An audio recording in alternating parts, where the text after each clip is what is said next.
Hello, everybody. How's it going? We're back at it on the ship-a-ton today. We are officially behind schedule. Okay, we're not gonna panic yet. We might panic later. But yeah, we need to finish up this edit barcode UI that we spent a lot of time on yesterday and did not become super successful at. But we're gonna clean that up today. We're gonna get back to that. I did offline. I know. Don't kill the messenger. Did offline finish up my refactor of the code. All of this barcode stuff. So this is all done. This is all building. I updated all of the tests so that they pass again. Still have pitiful code coverage, but it's okay. You know, nobody's judging me on this. Nobody's officially judging me. I mean, some of you are probably judging me on this. But look at this. The image reader is still 90% covered. Barcodes is 60% covered, which, I mean, that's already not great. Error handling is 50% covered. Sure. Barcode view and design system and manual entry and data persistence, which probably really should have a good amount of coverage. They're not covered, but, you know, calm down, okay? I'm not calm down. I need to calm down. Sorry. Anyway, we've got some code coverage issues, but it's okay. We'll be fine. This is all working again. I did test it out. It is still actually persisting the code. And now we have stuff like names, which is important. So yeah, let's go back into, let's actually just run this code and we can take a look at what we have working. What the heck was that? You recently connected to Mac Studio. Safety check can help you review and update what you're sharing with other devices, people, and apps. Is that new in iOS 18? I've never seen this before.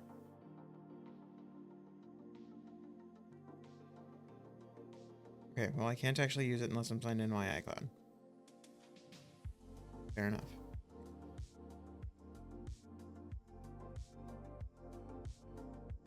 All right. Where were we? Oh yeah, we're running the app so that we can see what it is we're actually building, and we are running the app on device, not on the other.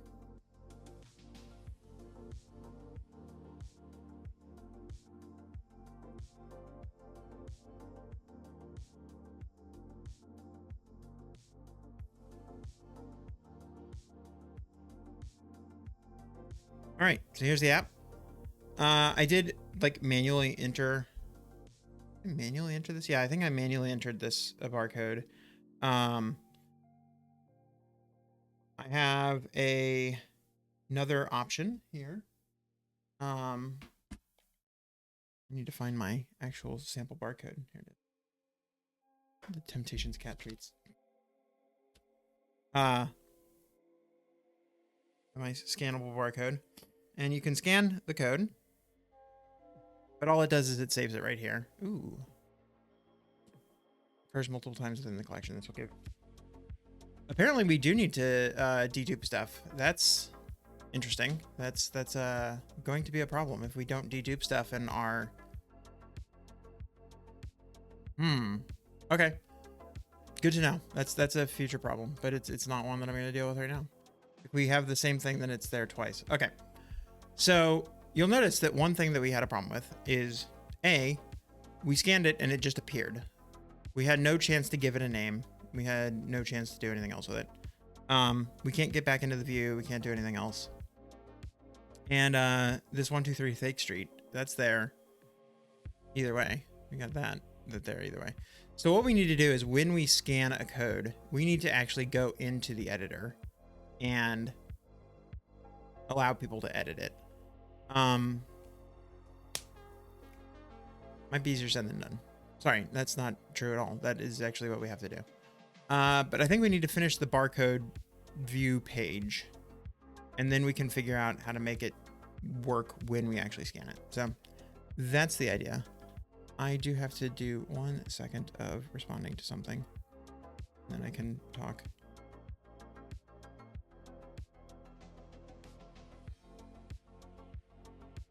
Okay, sorry. So anyway, what do we have in the actual barcode view though? Here's our, oh, did I comment this out? Yeah, I probably commented that out to make it build. Oops. This, I guess previews don't get built when you build for the phone. Yeah, that makes sense. Let's switch back to the simulator so that we can use previews. And then let's bring this up, and this probably won't work anymore. I don't think that this is valid syntax anymore.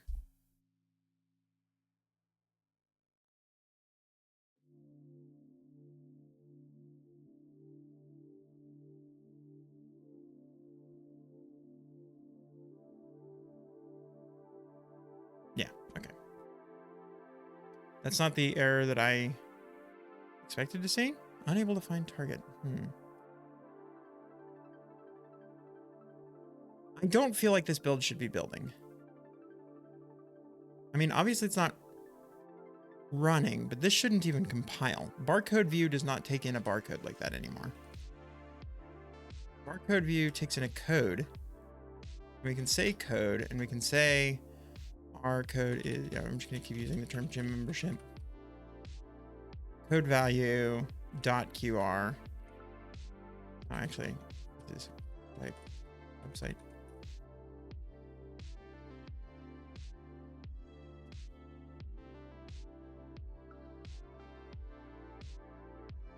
Unexpected error.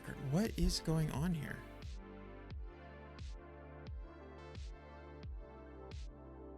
I'm just gonna reboot Xcode. I don't understand what's happening. That should be working.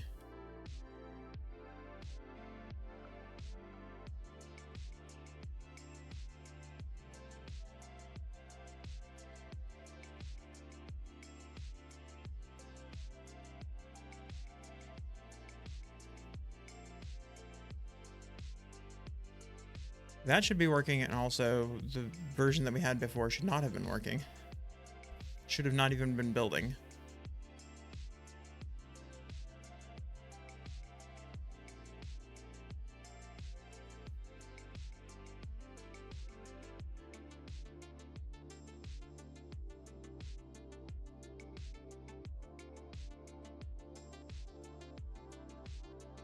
What are you provisioning? It says provisioning 5 of 11. It shouldn't be provisioning anything. We're building for the simulator, man.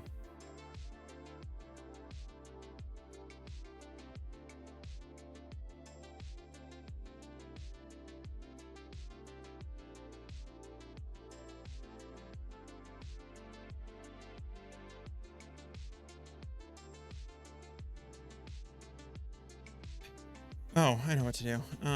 Let's do this.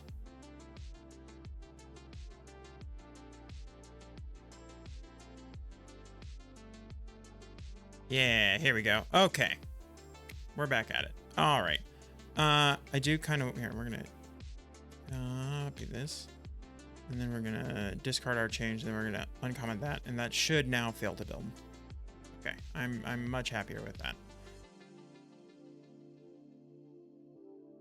I'm much happier with that not building.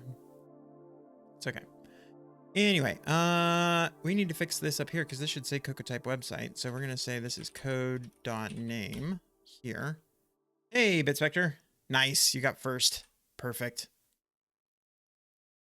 All right. Now we have a Cocoa type website. Okay. Now, if you remember yesterday, we spent a lot of time doing this, trying to figure out why on earth we couldn't have nice things in a grouped list. And then also then deciding to kind of like fake this entire view. And I was never happy with it. So another thing that I did last night was figure it out. I figured out how to actually make this work. It does involve quite a bit, but it's okay. We're okay with things involving quite a bit. So what we're going to do, we are going to use a third-party library, one that I use a lot, SwiftUI Introspect. And I figured out how to do it with that. So we need this package. We're going to go ahead and grab this in here. And then we need to edit our package.swift file and say, yes, we need this. I do need to remember how to... This is not the right... Oh, I guess this does work. Okay. I was gonna say, no, that's highlighter. Okay, I was gonna say, I don't think I had any things in Kineo. I don't. This isn't Kineo. This is highlighter. Package URL from, and we're using 1.3.0 now, not 1.2.0. Have over in highlighter. Who would do that? All right, product types. We do need SwiftUI Introspect to be a framework.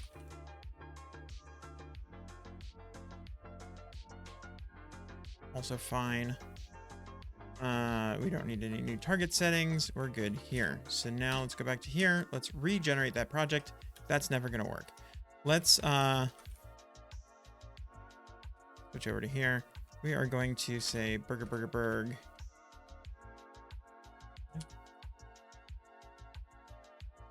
Install.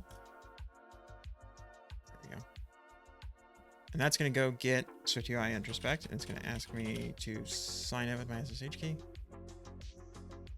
Not sign in, but like authenticate. And now we should be able to generate the package. And that's still not going to work. I swear, I know what I'm doing at some point. Barcode view .swift needs to actually depend on it. .external. I need to remember how to do this. We're going to go back to highlighter. And then what in here uses that? Does app.swift respond to some of it? Do I have an app.swift? I do have an app.swift. This does not refer to anything. Purely core.swift does. No. Okay. This is fun. Editing.swift. There we go. External is just a name. Okay, fine. External name, SwiftUI Introspect. You know what I'm realizing I should have done? I think there's a... Oops. XG. No, not G. EXF. G. No. There's some command that I can run to run grep, but I guess not. I definitely know that there is. If I say this and I put a question mark there. Yeah, here we go. Run grep is G there. I don't know why G was GDB somewhere else, but okay, sure. I thought there was a way that I could even do rip grep. I'm not seeing it in there. I see ag. That's not rip grep. I mean, we could do G now. Or SwiftUI Introspect.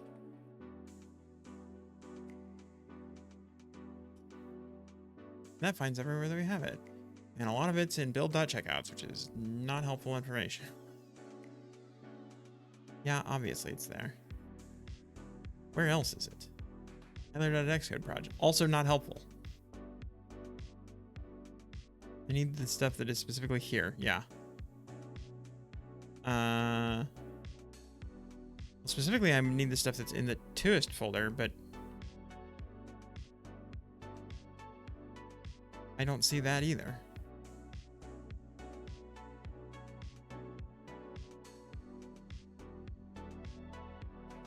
Grep exited abnormally. Well, there's... Okay, never mind.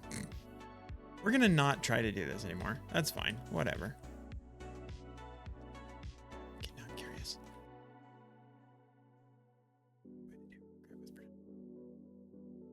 Do I need a different front end for it? That's lame. I know ag is like a thing. It's the Silver Surfer, but like ag find Silver Searcher. Sorry, not Silver Surfer. There's this, and it's supposed to be faster, but it's like this is not really the same thing. It's like,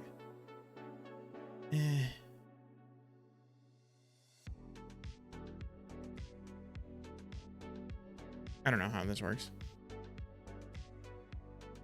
I'm not going to try to figure this out right now. This is a thing for when I have more time.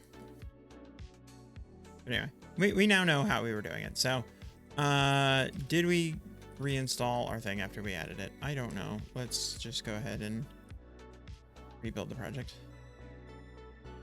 And then we should have access to SwiftUI Introspect, and we can go through figuring out how exactly we're going to do this.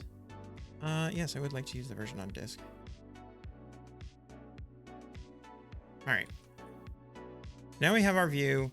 It should have access to SwiftUI Introspect, which we see down here. If I import SwiftUI Introspect, it should be in here, and it's not. Perfect. Love it.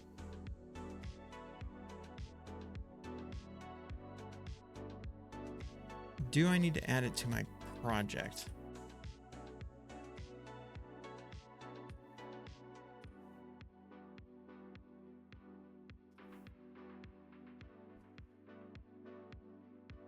I don't see it in there. I would have thought that adding it to the dependencies would have been enough. So I'm not surprised that it's not in here. But I don't know why it's not working generally. This makes me think that I'm not actually using it right. All right, where's the highlighter code base? I don't have it open.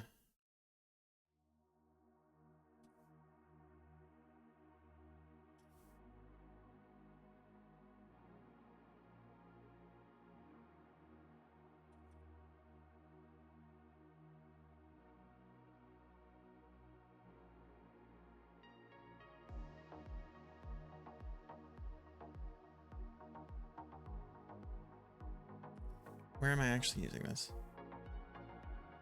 Design system. Okay, let's open the design system folder.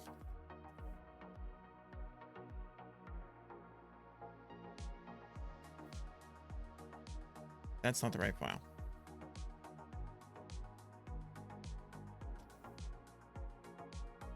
SwiftUI Introspect -dynamic. You know, that was obvious.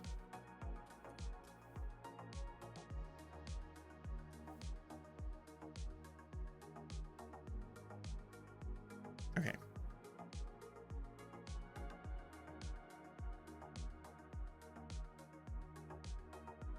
Now, do we have access to this? Still no.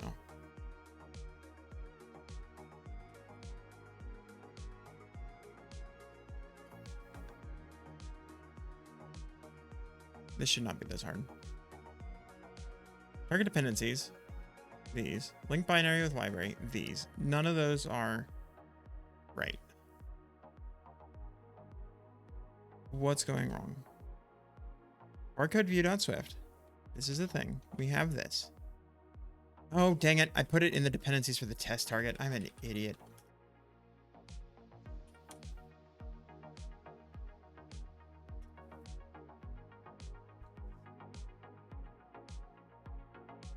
It's okay. I know how to use brain.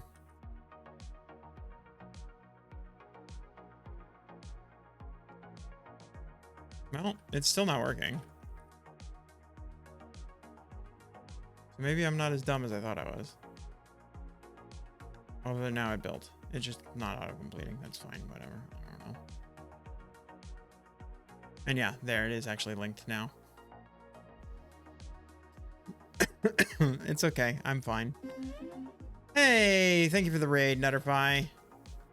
Thank you for raiding immediately after I did something stupid, and so nobody had to see that. No, nobody had to see how dumb I was being for several minutes. It's fine.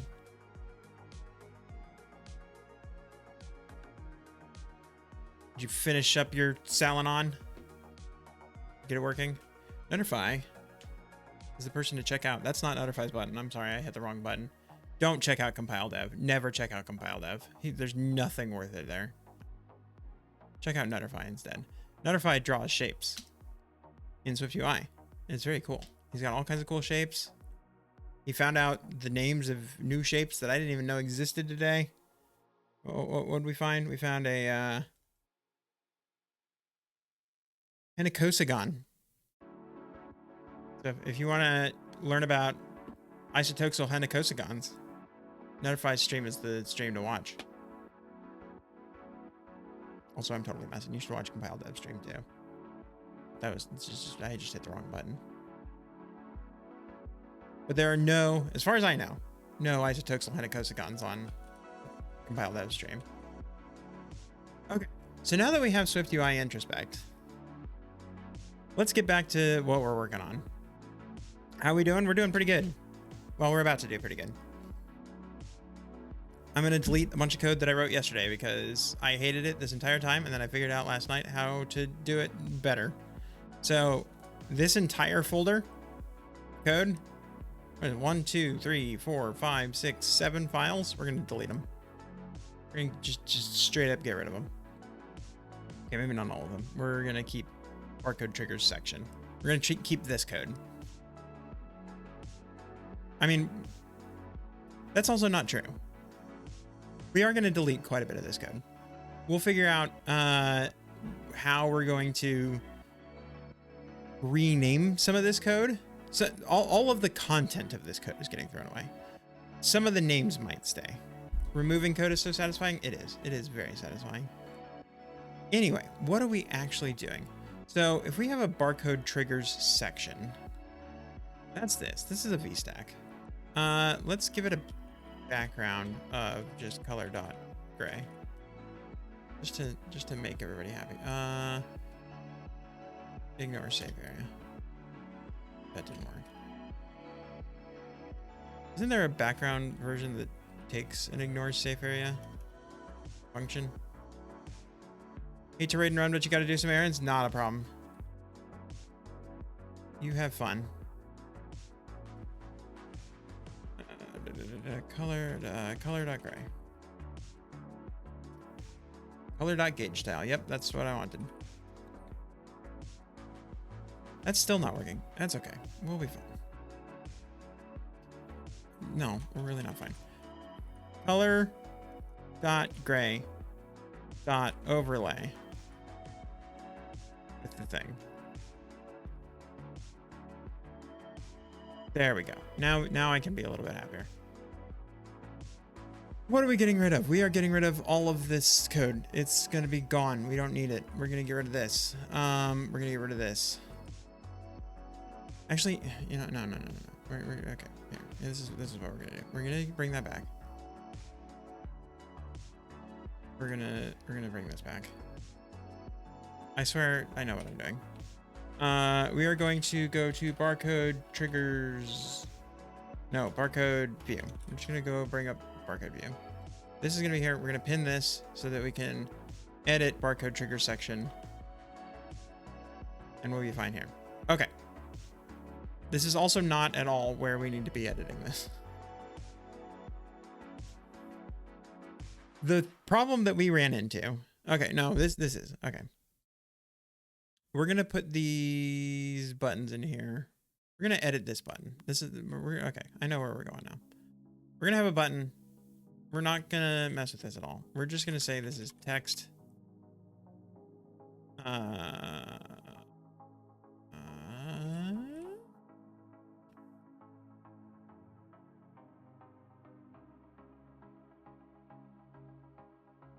going to get rid of this padding. This is what we're going to do. We're going to get rid of the padding. We're going to get rid of the chevron. We're going to get rid of the button style. There we go. Now I sort of see what we're doing here. Okay. Then we're going to go back to our barcode view. We're going to switch this over to a list. We're going to get rid of this VStack. We're going to have this. This is not how I want this to look.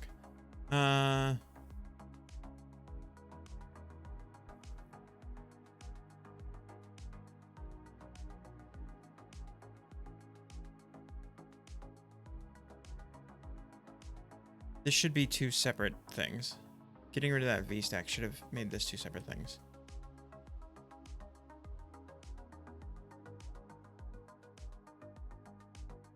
Okay, that gets us closer at least. Barcode trigger section.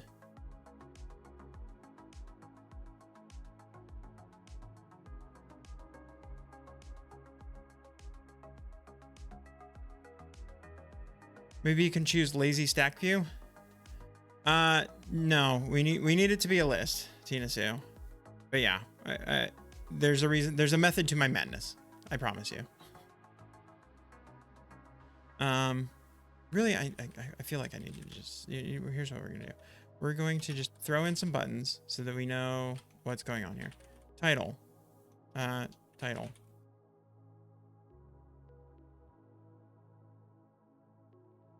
There's a button. We're gonna add another button. Okay. This is where we were going wrong. I'm trying too much to edit the existing code as opposed to just throwing it all away and starting over. This was the problem. Okay. So we're on a start. This is kind of where the general direction that we wanted to go in. Methodical madness. Perfect. We will be using that soon. But then, of course, we've got this weird thing around it. So we need to get rid of the weird thing around it. That's easy to do. We just say list row background, empty view. And that gets rid of it. But, and it's hard to see, and I know this is me being pedantic and ridiculous, it clips the shadow. The shadow gets this hard cut off right here, and it irritates me. I hate it. I don't like it. I don't want it. So, the whole reason why I built all of that other code, the 7 layers of burrito down here that I built, was to deal with that clipping. What if you use padding 0? It does not work. We tried so many things yesterday. No padding. Nothing fixes it. We even have the like list row insets, which almost does something, but only if you set them on one edge. And it's so weird because like if you do this, like if it's here, so 16, but like 32 here, and then 16, and then 0, it shoves it off to the side. But if you look at this, it fixes the shadow over here. Here, I'm gonna crank up the shadow to a different color so that you can see it better. Because we did this yesterday and it was, yeah. So it stops clipping the shadow, or at least it clips the shadow further out.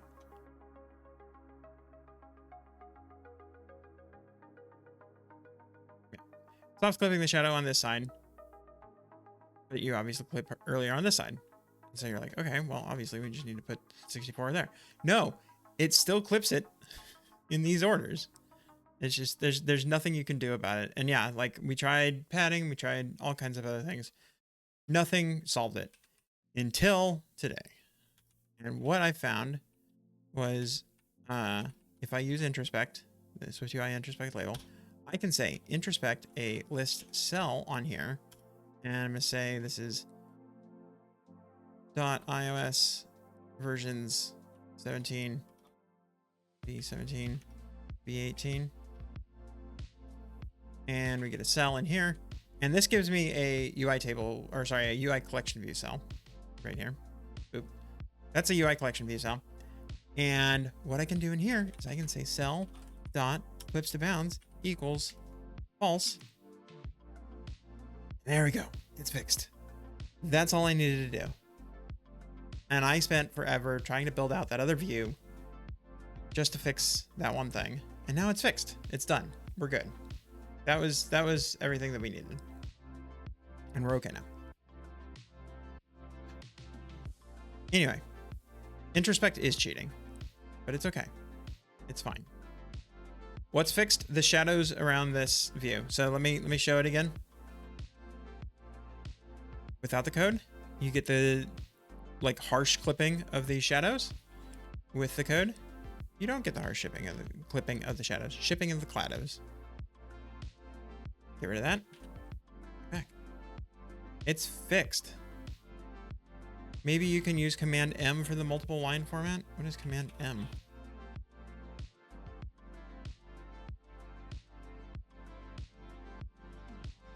I don't know what Command M is.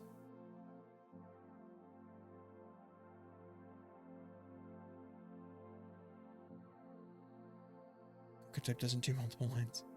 Oh, are you saying that if I do this, like it would reformat it to make it break it out into multiple lines? Command M is just blinking at me. Is that the only way to access the clips to bounds property? As far as I can tell, yes.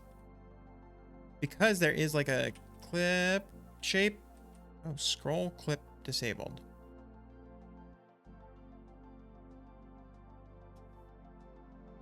Control M.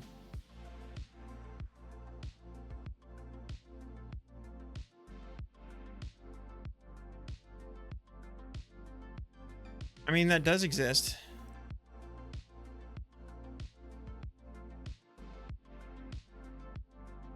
I don't know that I like that. That's too many lines. That's so many lines. I don't know what that's doing.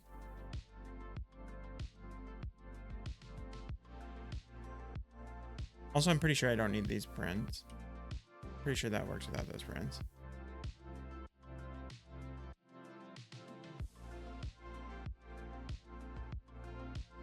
Are you saying that I need to use it down here?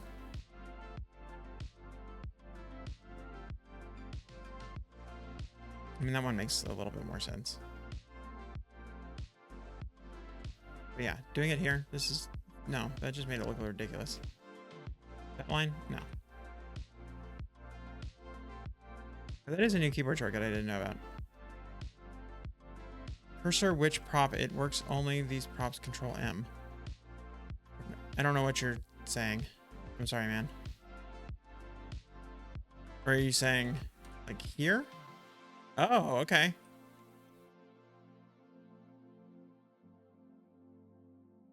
That's cool.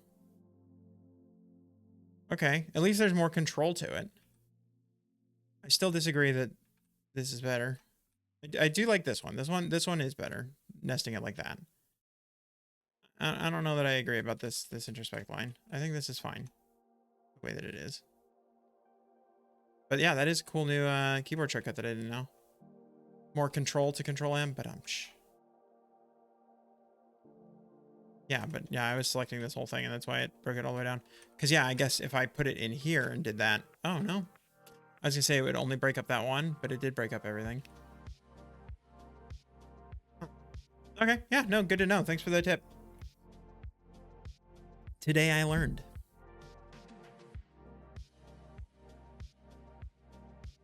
But yeah, I think I am gonna leave this one this way. I think it's fine. But yes, KNH, did we decide whether or not scroll clipped worked? Scroll clip disabled. True. Yeah, that doesn't do anything. False. Also doesn't do anything. That would have been nice, but it doesn't. It would have meant that I could have dropped introspect, but I do believe this is the only way to trigger that clips to bounds. Because there is like clip shape and stuff. And we tried messing with that too. That was definitely a thing that we tried yesterday. And it just does not work. It doesn't do anything. Actually, it makes it worse. It actively makes it worse.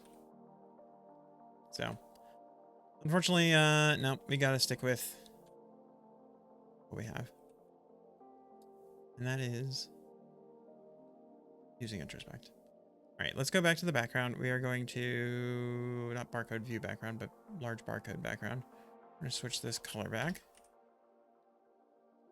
Okay. So now what we need to do is we need to figure out how to make this look like the buttons that we want it to look like, but with standard system buttons as opposed to building out our own buttons, because that was a nightmare and I don't want to do it. So I think for this, I am going to turn back to the duck. How do I create a button similar to the, what is that UI table view cell style? Value 1 or value 2? Value label on the left side with left aligned black text. The right side is a label that is smaller blue text and right aligned.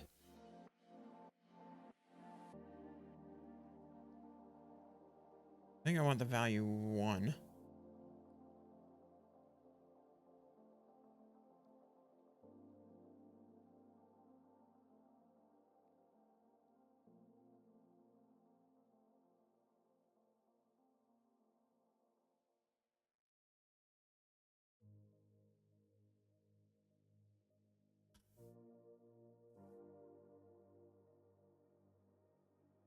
You can use an age stack to arrange the text.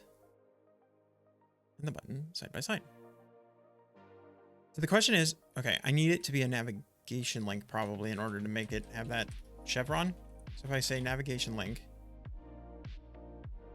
and then I give it a value, and its value is string optional dot none for now. And then we give it a label, and that label is maybe an H stack of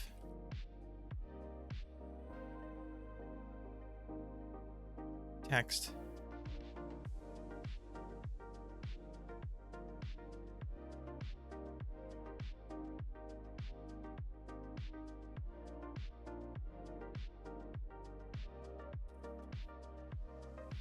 Yeah, okay, so that's all we need to do. That's fine.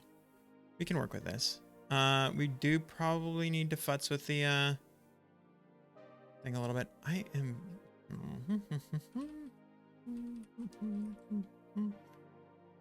Okay, I was gonna say at some point, like if you gave it like 2 different texts, I think it would like auto adjust your fonts for you.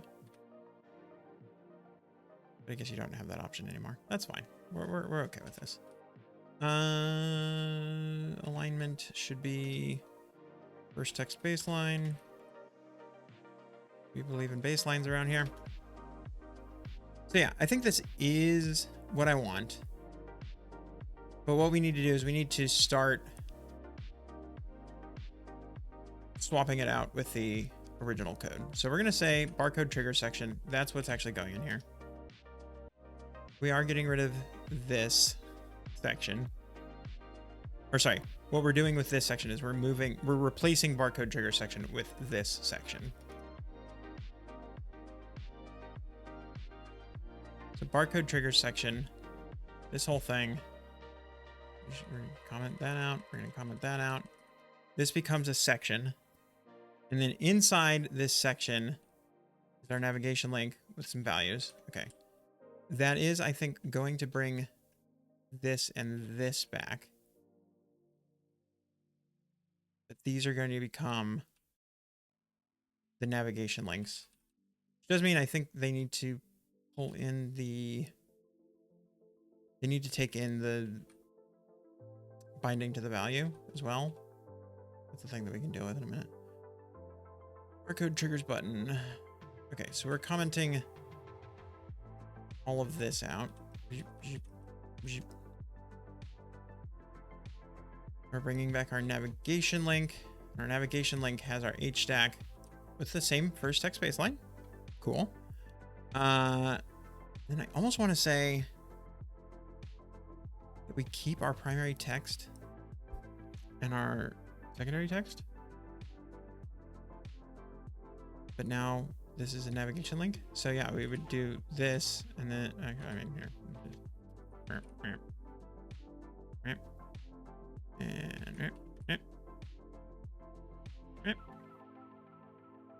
this is basically copying the same sort of thing, but simpler.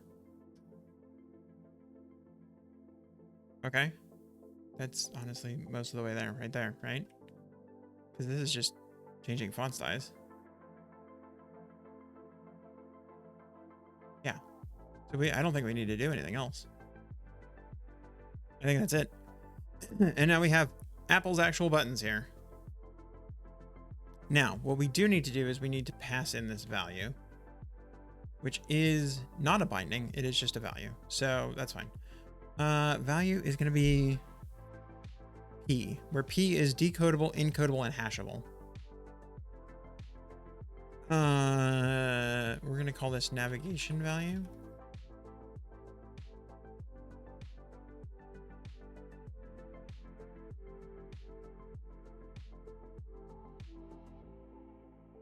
What was it? It was codable and hashable. How did you open that documentation pop-up? This one? So for me, it's hold option and click the thing. I think that's not the default one, though. I think it used to be the default one, and they changed it at some point. But if you... Where is the button? Codable plus hashable equals cacheable. Oh, it is option? Okay, cool. And I don't have to find the button in here. It tells me where it is. Been trying to figure it out for a while. Yeah, it's just option. There's definitely a thing to change it in here. Command click on code. Okay. Multi-cursor. What?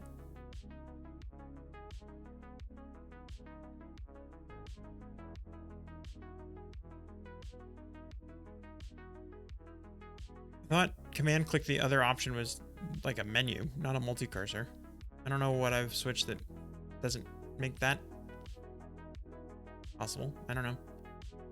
SwiftUI inspector. I think that's the default, which is that, oh, that's me. If I do this, nothing happens. Cool. Anyway, this is the settings that I have. Command click jumps to definition. Option click shows quick help.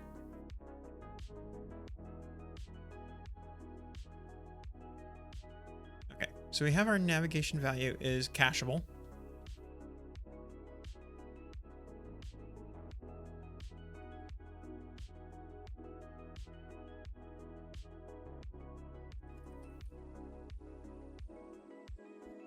Oh, that didn't work. Oh, is it only because I did this? Hey, Chris Platt. It's so mad about this. Oh, it's because...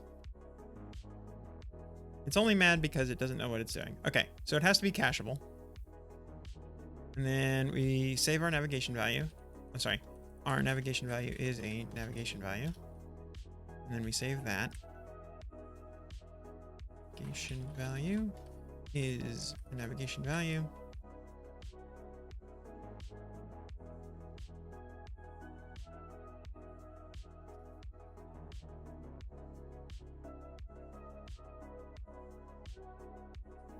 Does that build? It does. I'm honestly a little bit surprised.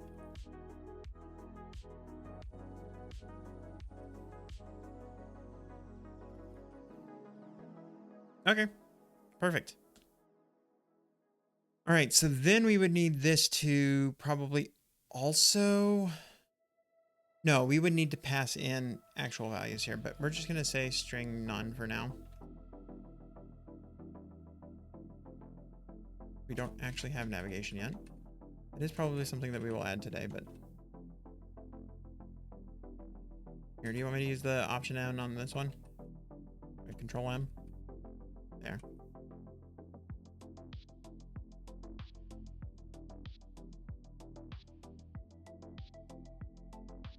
Make you all happy. Okay, there's our navigation value.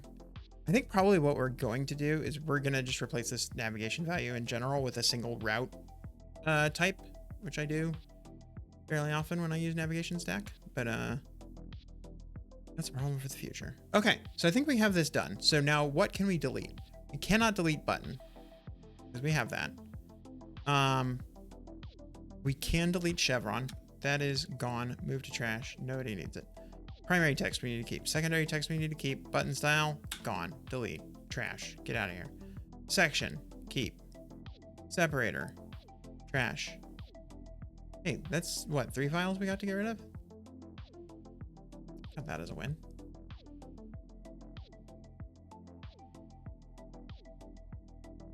Perfect. 3 files we got to get rid of, and then more importantly, the fact that we are now using Apple's system stuff and it's not going to look gross and weird. That's honestly kind of more important. This is probably the more interesting bit. But anyway, yeah, there's our view. That view now looks the way that I want it to look. Okay, we're gonna commit that.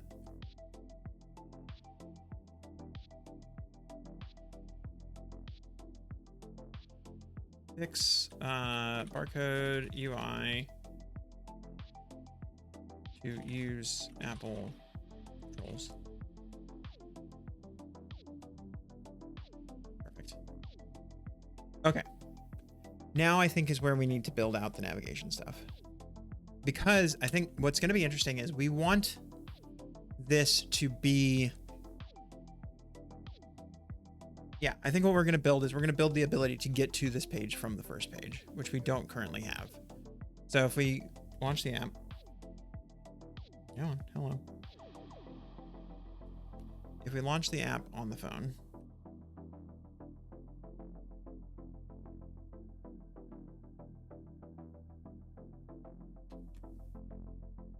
Yeah.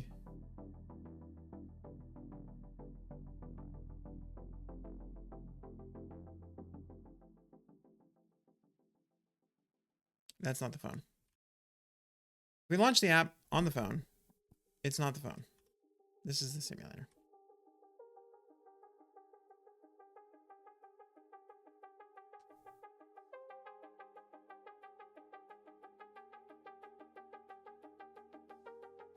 If we launch the app on the phone, however,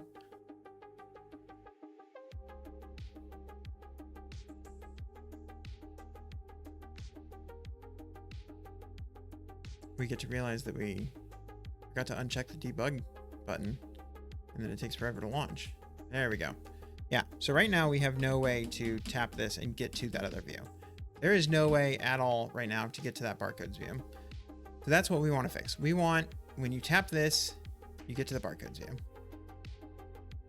Which does mean that we also have to make these buttons, but that's okay. I think we can deal with that.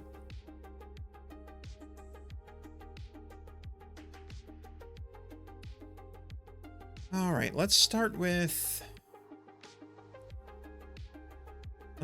going to our library view. Library grid gives us a waterfall grid, which has a library cell. And then I think our library cell, yeah, these are going to become, sorry, I said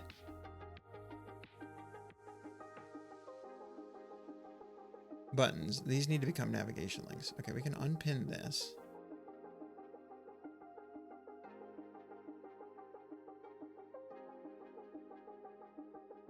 But yeah, I think we need to make these navigation links. And how badly is that going to break things?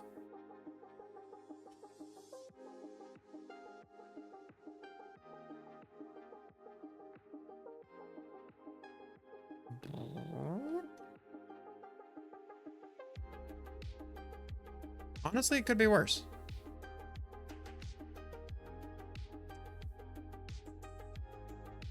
What happened here? Why did we suddenly have more padding, I think, is the question.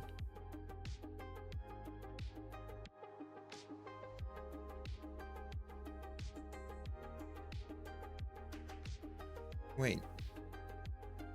Hold on, I'm confused. The only difference is that that changed the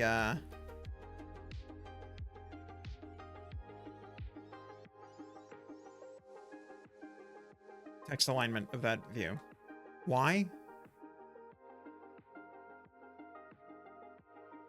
Okay, we'll just change this.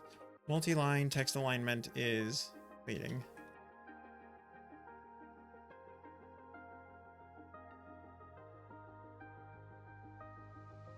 So now if I get rid of these comments, nothing should change. Yeah, okay. Strange, but whatever. Fine, be that way.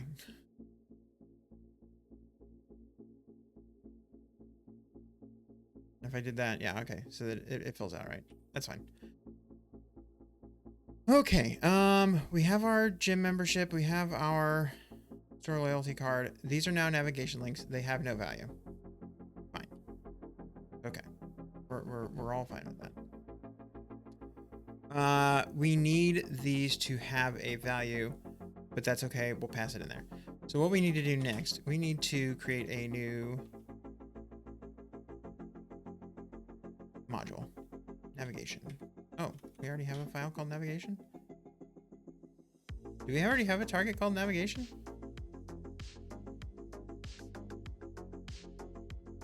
Tina Sue, how could you?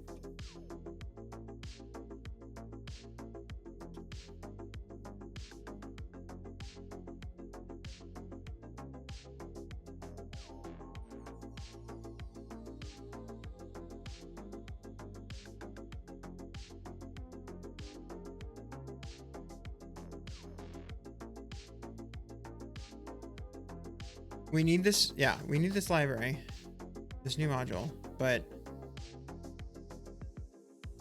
we have, okay, so we have a folder and the folder has nothing in it. Perfect. Sources. Tests. Do I know if we need any tests? I don't know, man. Who knows?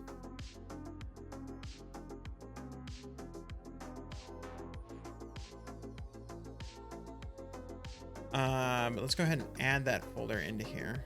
Navigation. Perfect. Sure, add them to persistence. It's not going to stay that way. That's fine. Sources. New file. Route.swift. I said route, not routes. And I totally said routes. Typed route. I think all we need though is, yeah, let's go ahead and create a route test as well.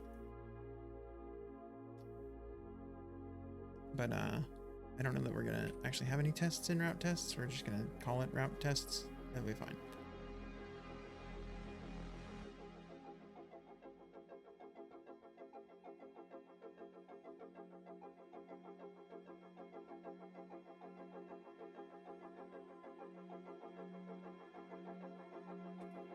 This is just gonna yell at me for a minute, but it's okay. We just need this.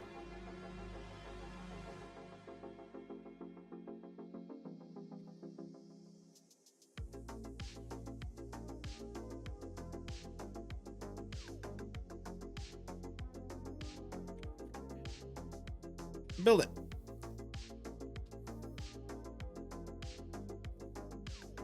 Okay, so now we have nothing.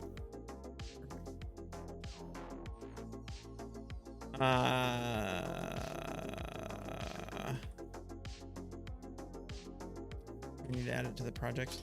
That's the problem. Target. Navigation.test target.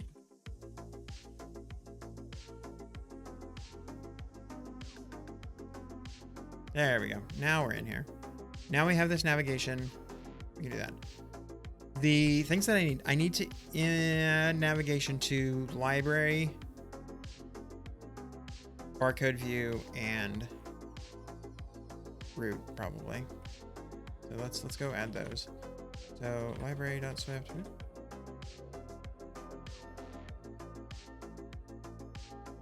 Library.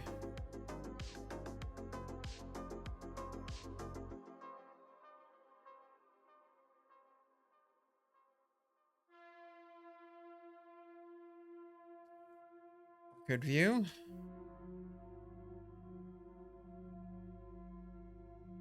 Do we need it in barcode view? Barcode view itself is not doing any navigation. Oh yeah, it will be eventually. That's fine. We'll add it there. We may not need it right now, but that's fine. And root. The other one we said. Okay. So now that we have that. Hey, Flask, did your message not show up? Dead? No, it obviously is not dead because it had the overlay. No, it's not dead now. Okay, so we have our route. Route also needs to be, it not only is a view, it needs to be hashable. I think it needs to be cacheable. Can we move our cacheable definition into here? It means it has to be a public type alias now.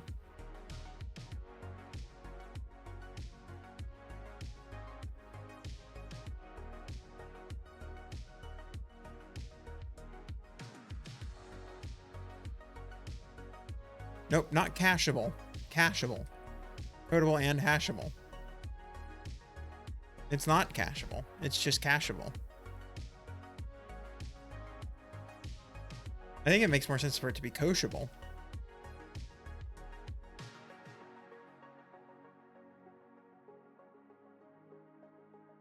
But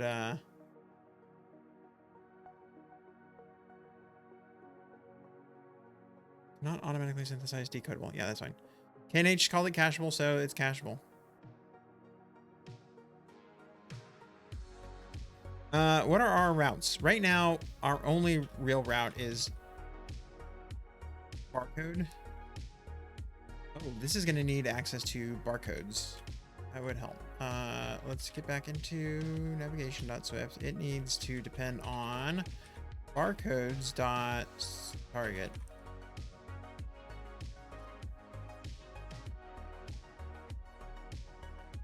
Okay. Import barcodes. Okay, so we have a barcode with a code. Perfect? Yes. Type route does not conform to protocol decodable. Does it really need to be codable? That seems weird to me. I don't remember that being a case.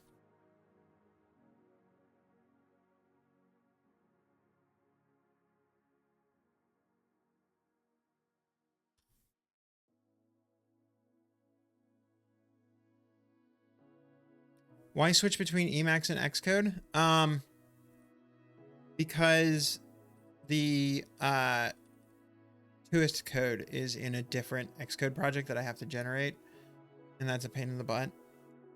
So I just edit it in Xcode instead, or sorry, in Emacs instead. And then that way I can also run the Toist stuff from in here. I can, in theory, just have an editable Toist Xcode proj separate from this, but it's also kind of a pain in the butt because it doesn't really support Xcode 16 yet. And also whenever people crash Xcode, it's a pain to get it restarted. So I just do the Toist stuff in Emacs. But that's a good question. Okay, navigation link. Destination? No, that doesn't exist anymore.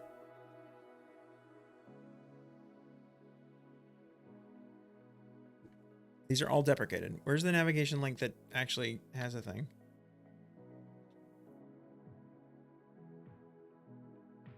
Where's the code for navigation link that's a value?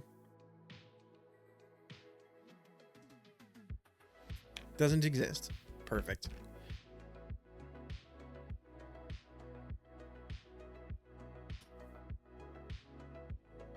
Navigation link.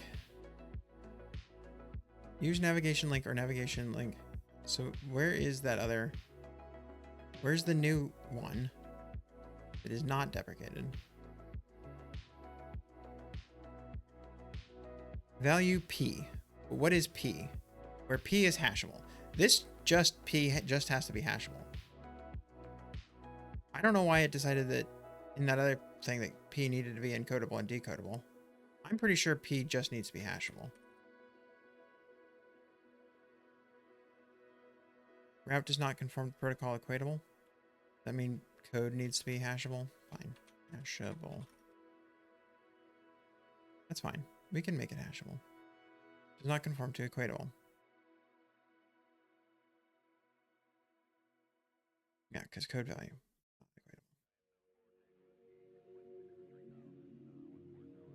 We'll make it work.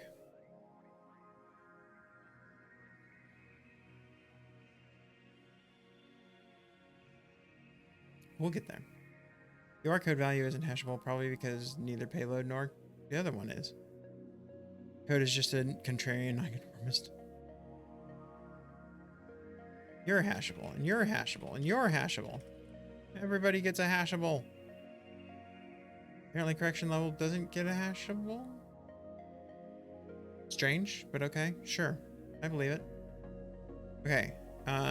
Code value needs to probably then drop out to here. Hashable. Imagine the payload needs to be hashable. Perfect. Now we can go all the way back up to code, which is not hashable because trigger is not hashable. That's probably going to be harder to make hashable, but that's fine. When it's a problem. Right now, it's not a problem. Stored property type any trigger does not conform to equatable presenting synthesized.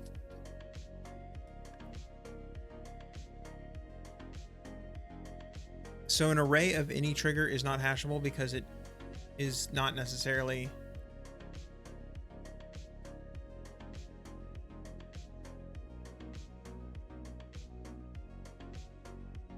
boo. Okay, let's get rid of the triggers for right now because I think I second guessed how I'm even going to implement those.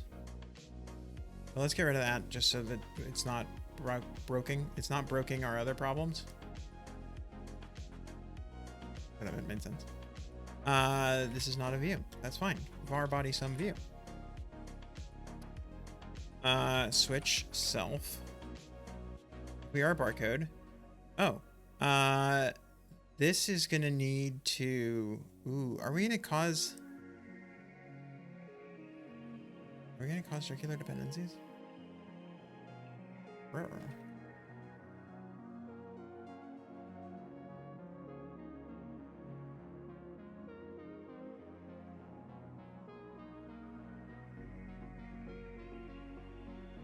Yeah.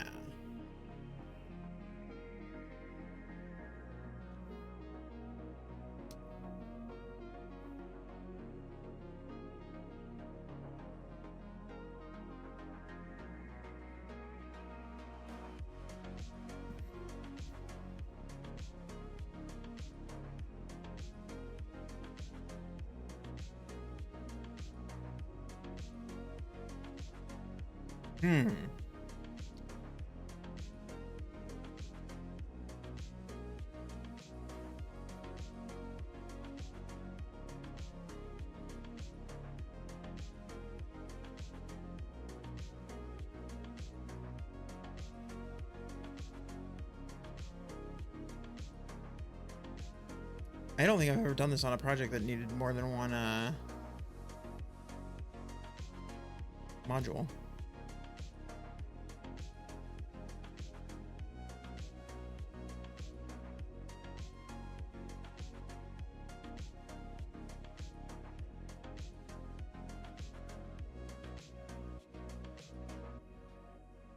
I mean, I can make route not conform to view, but that just pushes the problem down a level.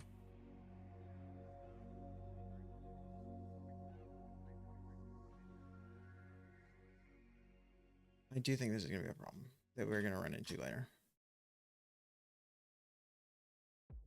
And having not done that trick in a multi-module thing before, I don't know how to fix it. But again, this can be a problem that we come back to later. Maybe route just needs to be in root. No, because then everything would need to access root. That's a dumb answer. Can I extend route to view in root? Can I do that? Let's try that. Route extensions. Also, I'm realizing that I'm just being super dumb about this and I should just not even deal with that, but hold on.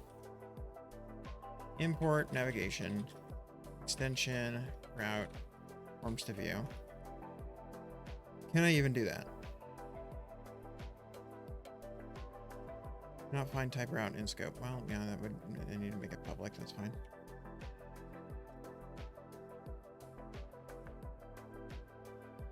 Not find type view in scope. Route does not conform to view. Extension declares a conformance to imported type route to imported protocol view. This will not behave correctly if the owners of navigation introduce this conformance in the future. Yeah, I remember that they don't like us doing this now. And what you can do is you can, if you say like this, then I think it stops making it because you have to fully specify the thing. But I do know that they don't like you doing that. Or is it, do I have to do it to here?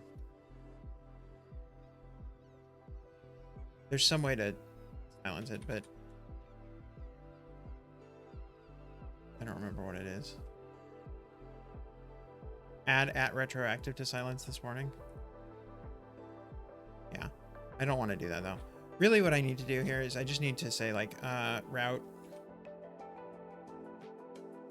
director. I mean, really the answer is route mapper. Route mapper.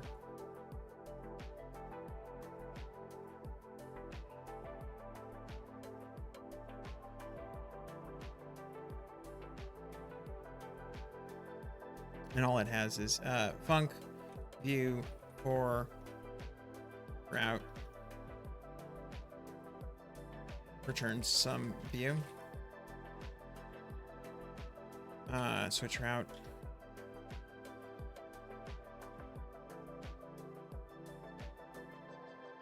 And then we just return a barcode view, which means we need to import barcode view.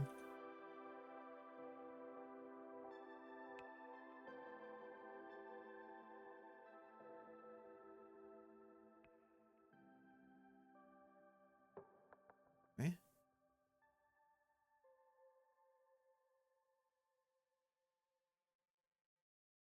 Barcode view. What's going on here?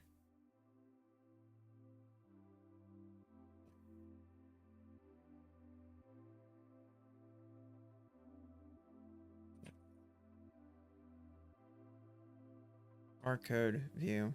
Yeah, no, why is it still being so weird? Cannot call function of non-type module barcode view.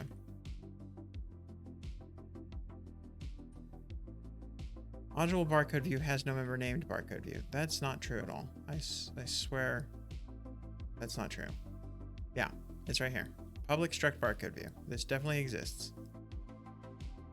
Do I not have...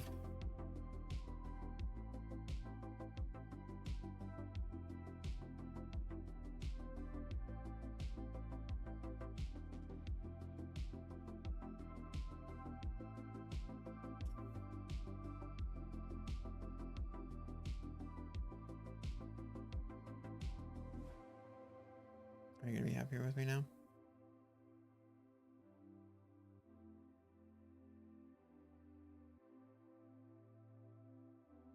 No, you're still not going to be happy with me.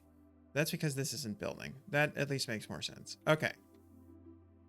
We don't need this anymore because what we're going to take now is just route.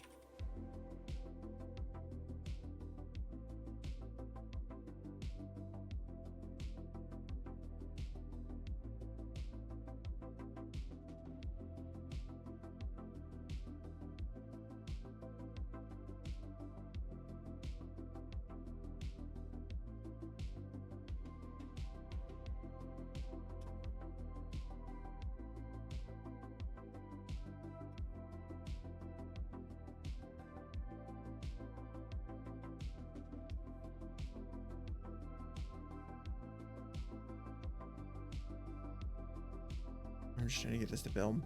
It's not happy with me at all. Ah! Can I import inside here? No. It's not.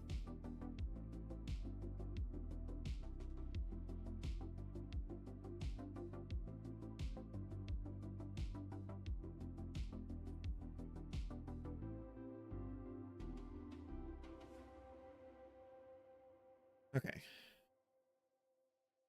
See, these need routes that go to somewhere, and I don't know where they're going to go yet. But anyway, we're just going to say case location editor.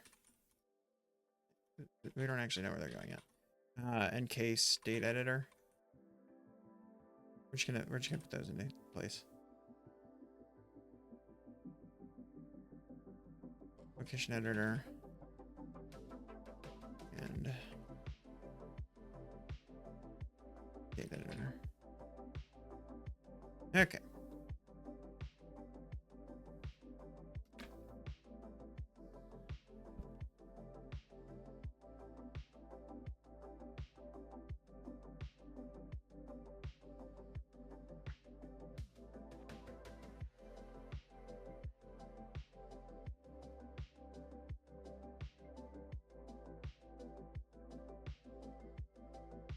Perfect. Okay. We should now have the ability to link this to where we want it to go. Okay. Where is our library cell? I'm pretty sure we didn't fix that, or did we? Yeah, this still has a value of none. That's fine. This is now going to have a value of route dot. I need to import.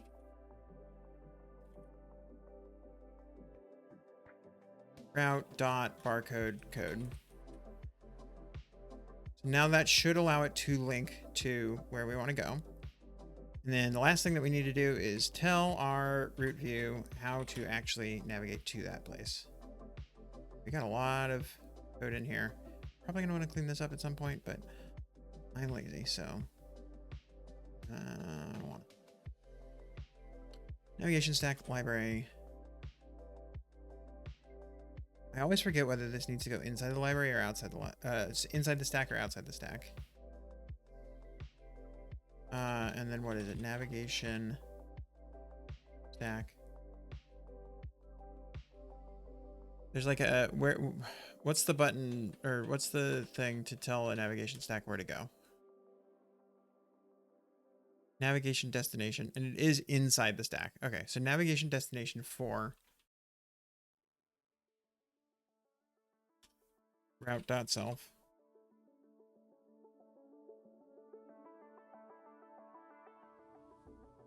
This is just going to be destination, and then we probably need to give ourselves a mapper. Private let mapper, route mapper.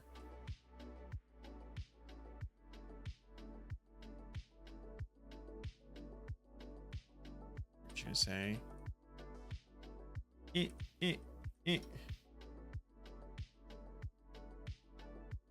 route mapper dot view for option 0.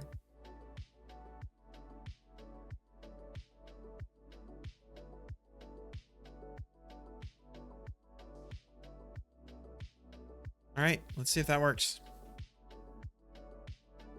Cannot launch Bark on iPhone because the device is locked. That would help.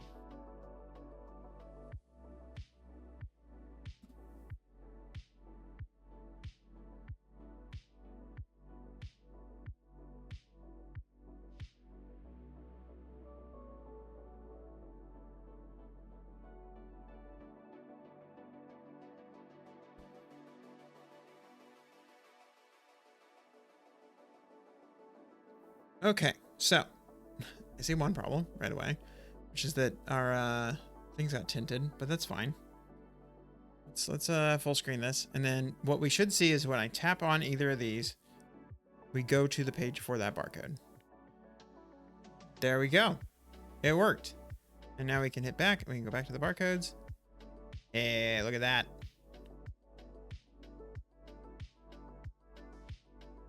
We have navigation.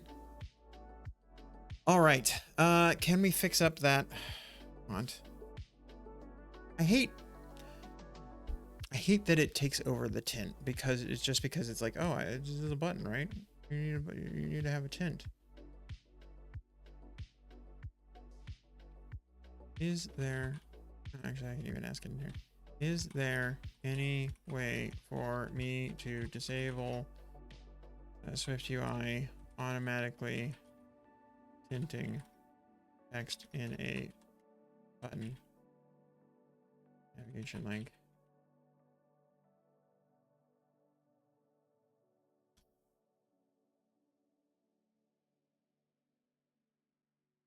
Just explicitly set the color.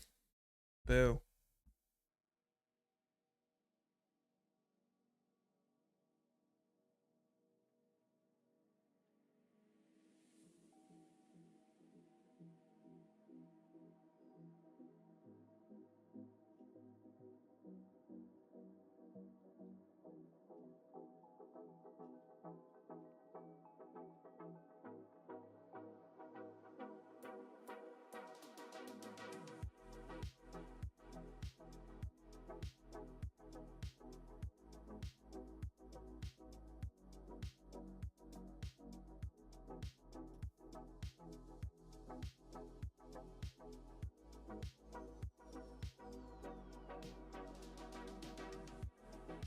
I'm pretty sure that's not how that works, because I'm pretty sure that's exactly what I'm already doing.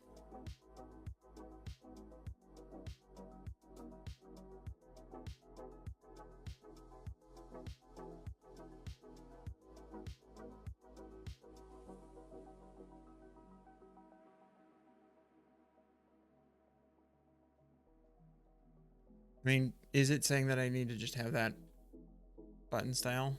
That's just the whole problem.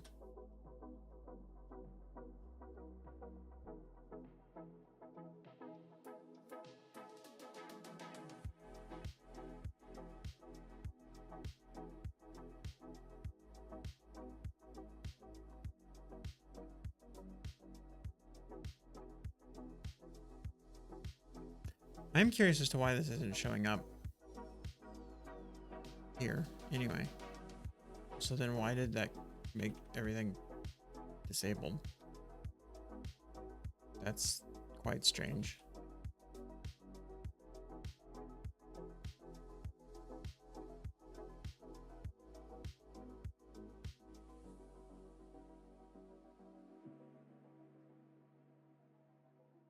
Yeah, why is it not showing up in our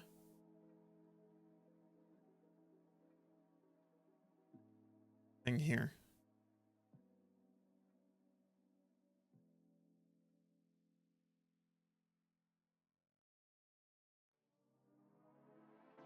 I don't get it, man. I'm gonna bring back this button style and just try building it. But that almost feels like it's gonna make it worse. Oh, I need to edit this test plan while I'm thinking about it. Rip. Rip. Rip. Rip. Hooray. Okay. Oh yeah. Do the thing that I was trying to do in the first place, which is uncheck that box.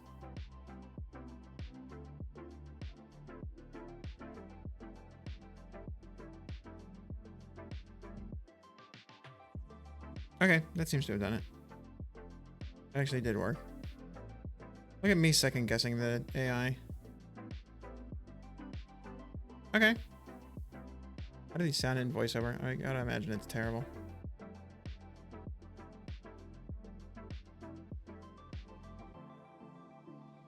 Oh man, I had an idea the other day for something that I should do for accessibility purposes. And I was gonna write it down. I forgot what it was. And I was like, oh, this would be a really cool accessibility feature that we should have. Crap, what was that?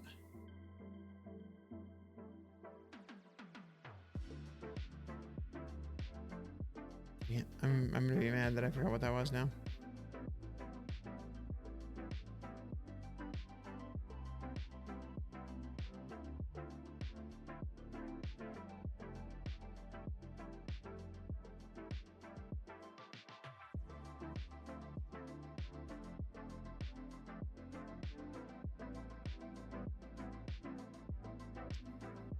I did also forget that I can't test voiceover while it's plugged into the thing. Tino, 84 degrees Fahrenheit. Sunny. High of 85 degrees Fahrenheit. Right, Low at 55 degrees Fahrenheit. Page 2 of 2. Bark. Bark. Remove map pin. 123 Fake Street. Button. Remove map pin. 123 Fake Street. Okay. Button. So yeah, we definitely need to update some of these. Remove map pin. Location. One. Barcodes. Location. 123 Fake Street. Date. None. Button. Okay, I mean, it could be worse. Voiceover off. But it definitely needs to be better as well.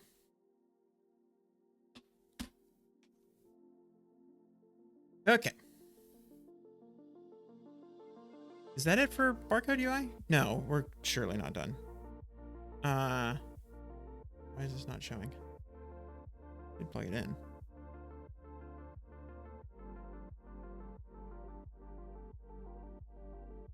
There we go. Let's go to ye old sketch page.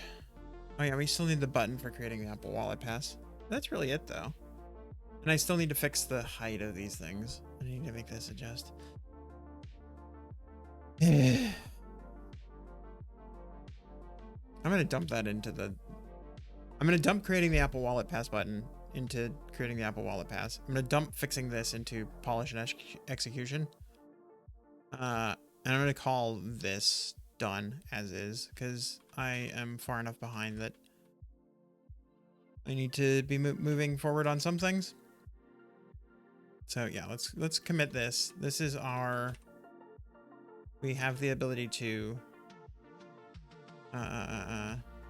display barcode UI on tab. Perfect. Okay, let's get that merged in because otherwise we are gonna be even more behind than we already are. Especially given that I have not designed geofencing at all. I almost feel like we need to pull something else forward because I don't know what geofencing is going to look like.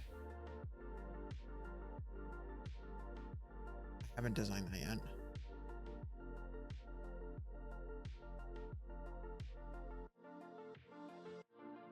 The other thing that I'm going to need to be even further behind is basically the answer, because I've got a lot of stuff that is not on this list that I'm realizing, which is like, yeah, when we scan the code, you don't go to an edit page that's going to help you like name stuff. We need this whole thing to be, yeah, edit barcode UI. This is going to be, I mean, we're going to have to stretch it out, not just to today, but also to like probably through Saturday. And then geofencing, that moves that out. That moves that out. That moves that out. Moves this out. Do we end up dropping the Apple Watch? That would be a good spot to start. I do think that's probably one of the things that has the least amount of benefit is Apple Watch. Maybe we drop Apple Watch and then that puts us back on target.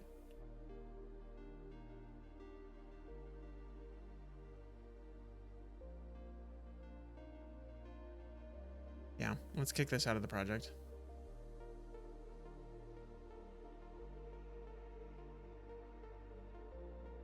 Sorry, Apple Watch. You've been voted off the island. And that puts us back on schedule.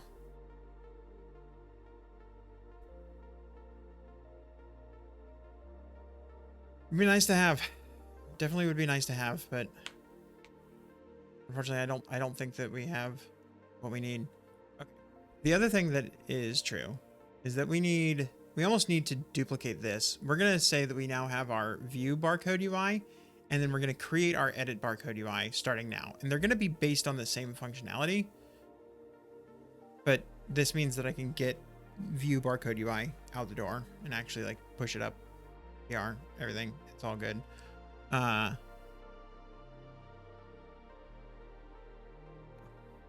This is going to get renamed. This is view barcode UI. And then we need another new issue that is edit barcode UI.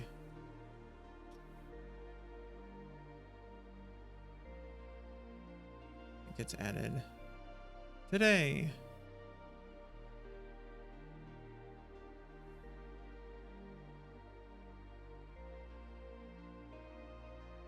All right.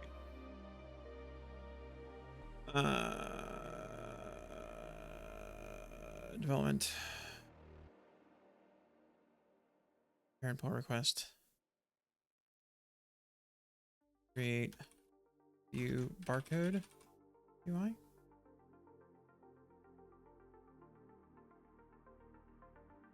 Yeah, this is a big chunky PR. This is a bit of a PR now. Mostly because we also did that whole big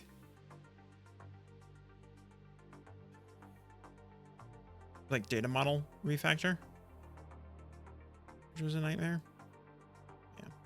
Build fail. Why did our build failed? Ran in 37 seconds and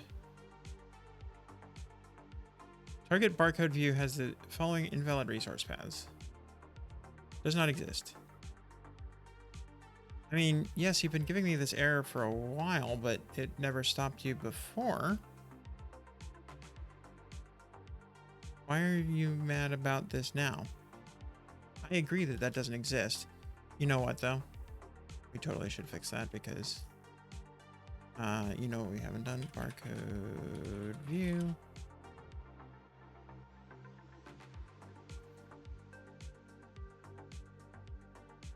Yeah, stuff here like location and date. Those should be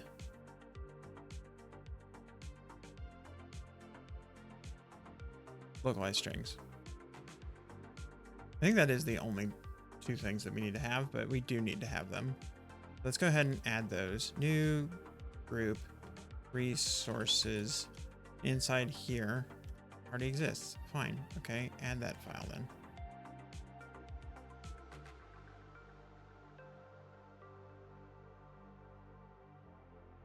And then in there, we need a new localizable strings.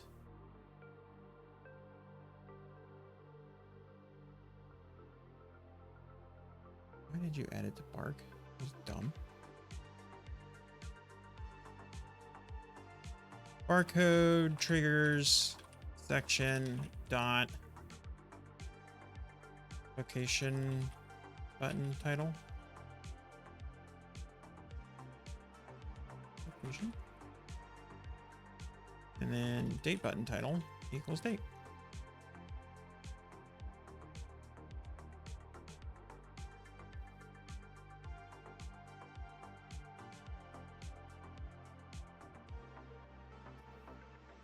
And then when we regenerate the project, now we have this to a strings thing. And so what we can do is we can say private type alias strings equals barcode view strings dot barcode triggers section. And then here we replace location with strings dot location button title. And this one with strings dot date button title. And now when we do this, it should look right. Except it's not going to build because we have the wrong, or except it is going to build. That's fine. Okay, whatever. I don't care. Yeah. And that should be enough to fix our, oops. Should be enough to fix our issues as well. And localized strings to barcode view.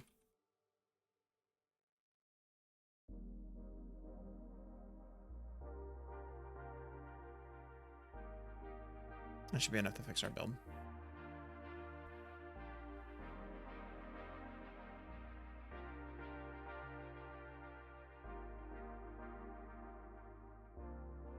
There we go. Details. Je details. Exited with status 1. The barcode view test doesn't work. Does this thing do different things based on whether or not it's running in CI?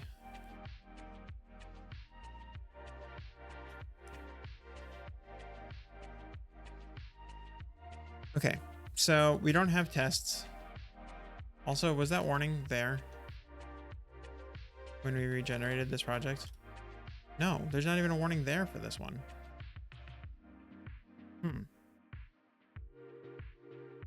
That's weird.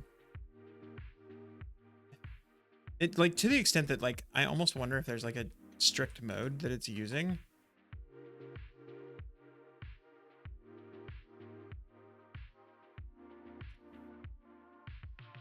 Yeah, I'm not seeing, like, a strict mode in here. Why is it fussing?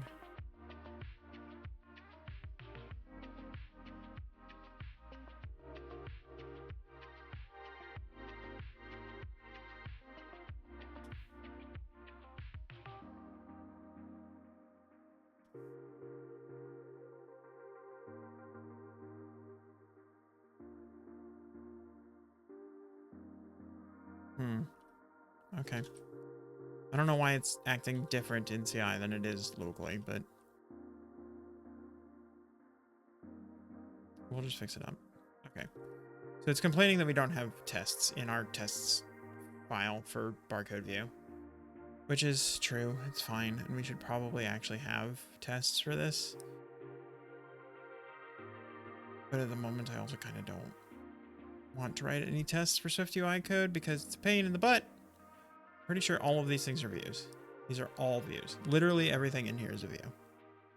So what I'm going to do is I'm just going to remove the test target from the project.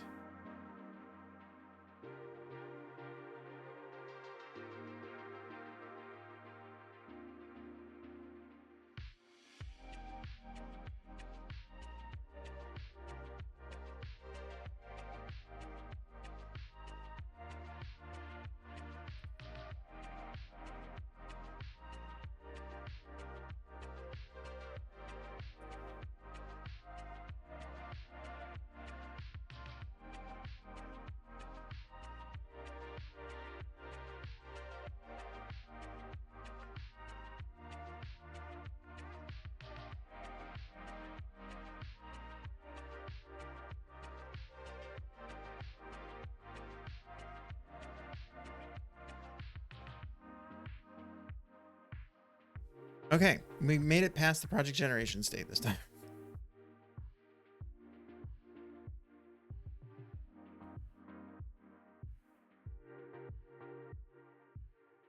And then still failed. Cannot find code value in scope. In code renderer.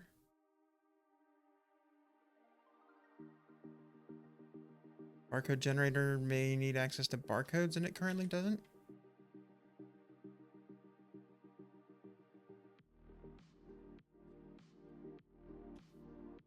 Yeah, fair enough.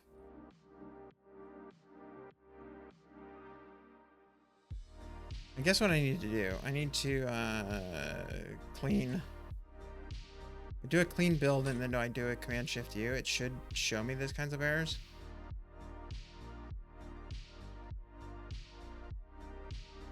And then I say that, and it didn't actually do that. Cool. Perfect. Love that.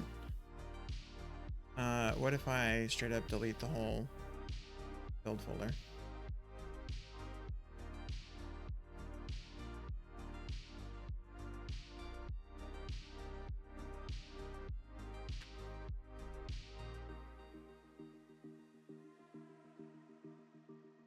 That build should not succeed.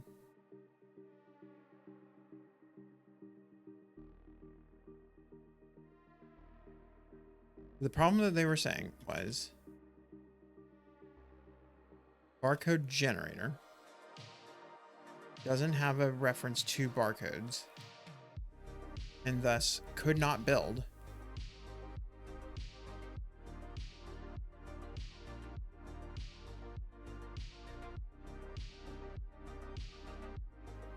Do I have something that is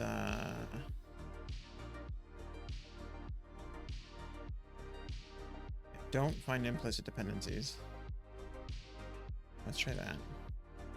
That might be the real problem here. Yeah, there we go. Okay, perfect. Perfect, he says, now that red things are showing up. Okay.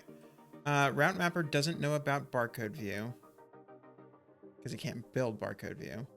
Barcode view doesn't know about SwiftUI introspect, which is suspicious.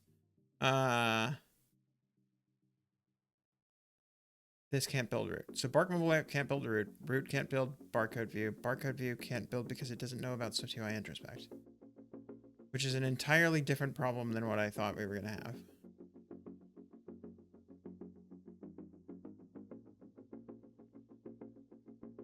I don't understand that problem. This is not where I thought we were going to have the problem.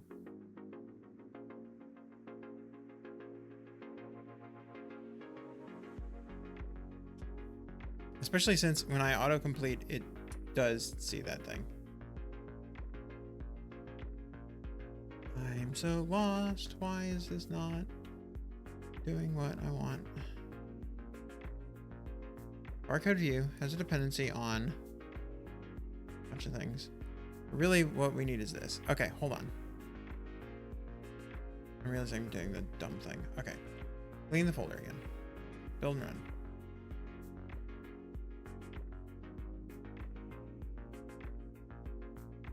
I probably need to update that thing again too. No implicit dependencies. Close. Clean. Build.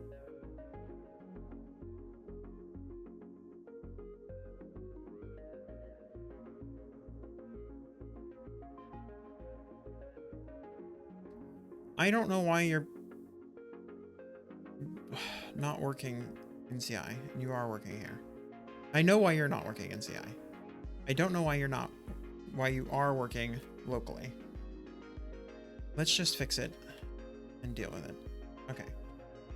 The answer everywhere here is that none of this stuff knows what barcodes is. Code renderer.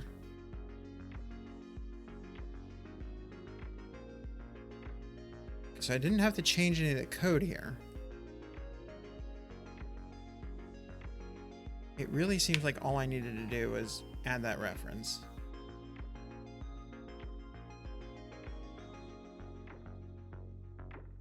I don't get why I'm not seeing the same error locally. Considering that I hadn't regenerated the project. Now that I have regenerated the project, we shouldn't be seeing it. Because Barcode Generator should now have a dependency on barcodes. And it knows where everything is. That's fine. But I'm worried that if I just keep doing this, then all that's going to happen is I just keep kicking the can down the road.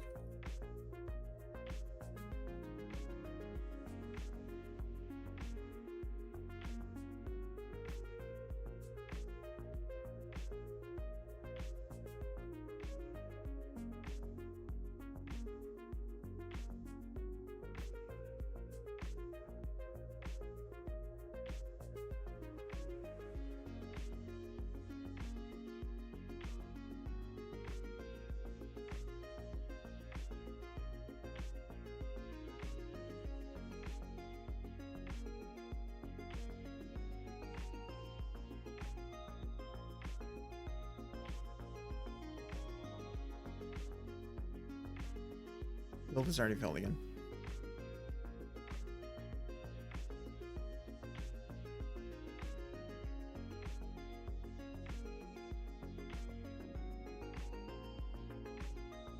Okay, this I know what the problem is.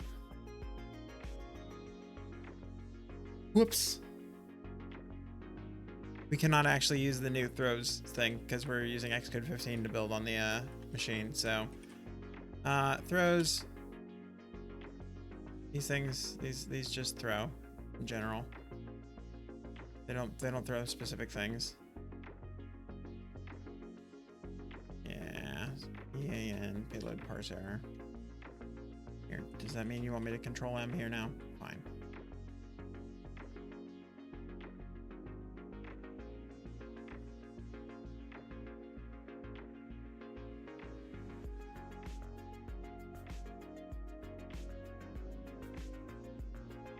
I refuse to do it here. You haven't found many cases yet where typed throws are helpful? Yeah, I generally don't love them.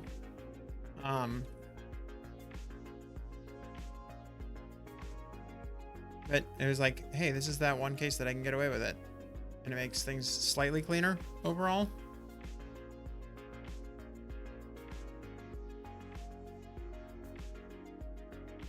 But guess what? Can't use it yet.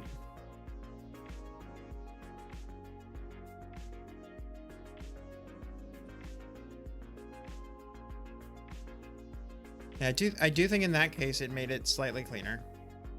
It still overall was not super useful. I mean, look, this is what I got. Was I got to have throw dot whatever instead of having to fully specify the type every time. Not, in my mind, super worth it, but I mean, obviously it was worth it, but I'm not too sad that I have to throw it out, basically, is what I'm saying.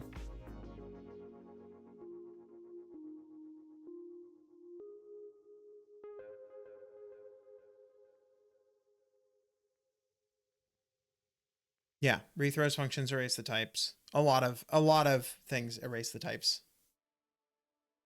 If you throw more than one type, you erase the type. It's gone.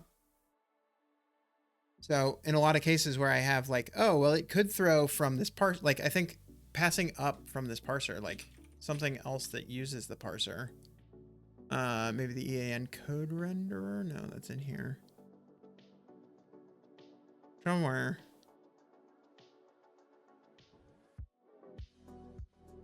I'm throwing, like, I'm throwing something or something else.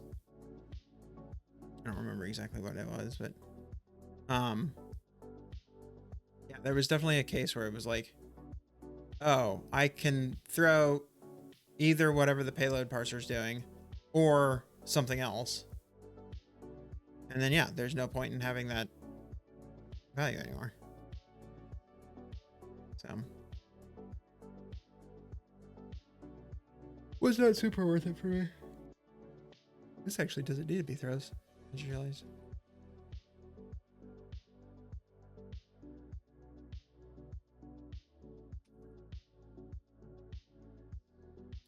means this doesn't need to be thrown.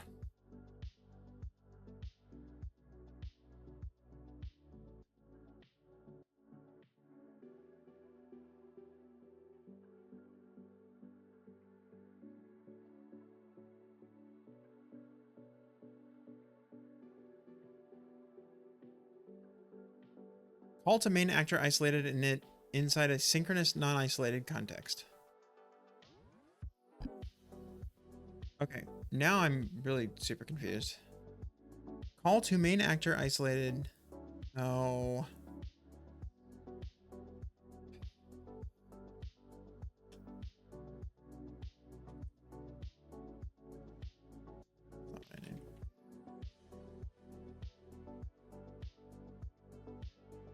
The reason being is that in Swift 6, sorry, in Xcode 16, all views are main actor by default.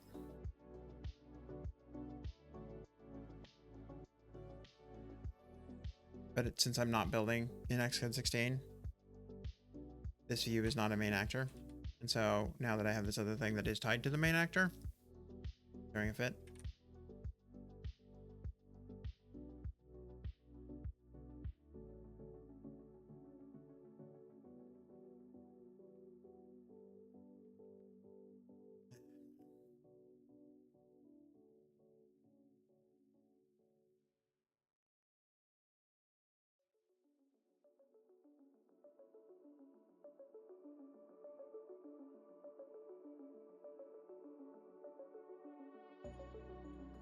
Should I maybe just be running this against Xcode 15 locally? Probably. Just to make sure that it builds. But that, I mean, that was the first one that was actually caused by Xcode 15, I'm pretty sure. Well, no, that's the second one. Because the typed throws was also on.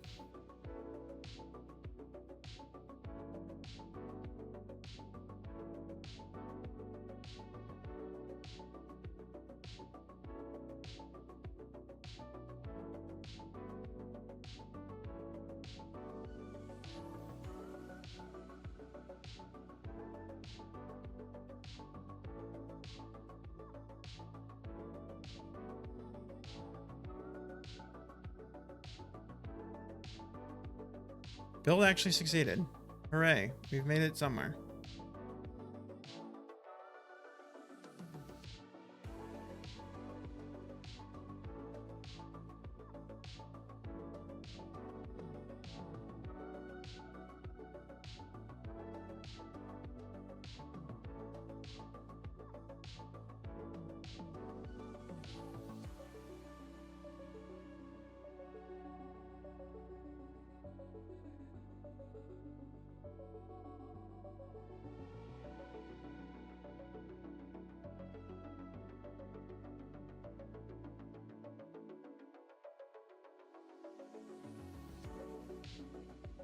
Hang on. While this builds, I will be right back. I'm going to go get some more water. And maybe a soda. Who knows? Exited with status 1. Cool. What failed? Bundle root tests couldn't be loaded. The bundle couldn't be loaded. Try reinstalling the bundle. Do we even have anything in root tests?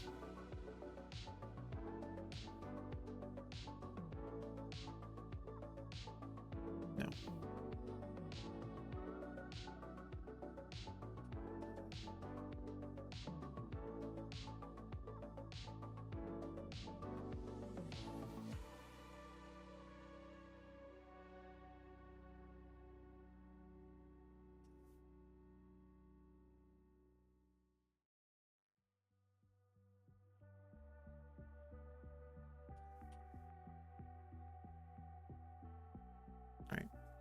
I'll leave the next one building so you all know whether or not it's gonna work before I do.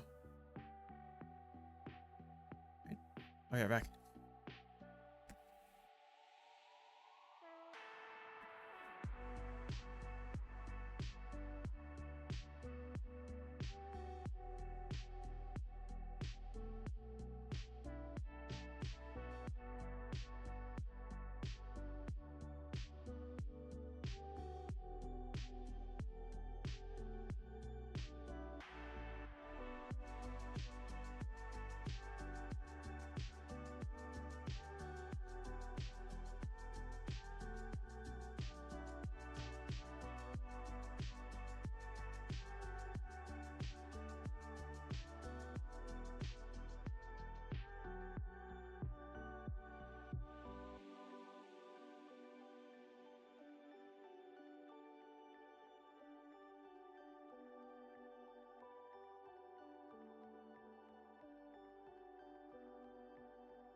Boo.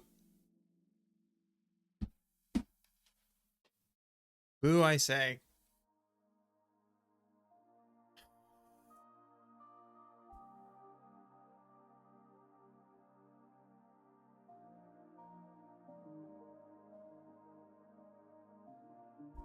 All right, let's try doing this in Xcode 15 because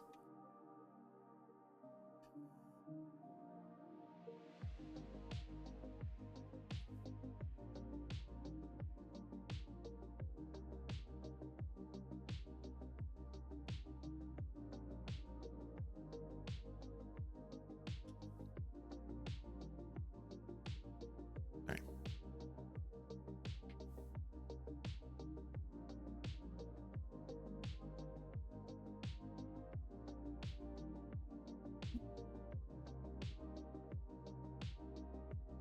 Total time taken 15,950. Okay. Why didn't you actually open the project?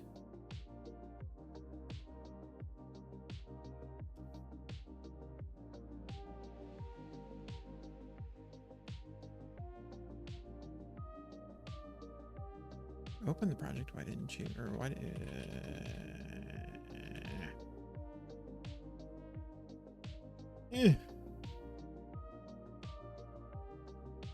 Now are you opening the project?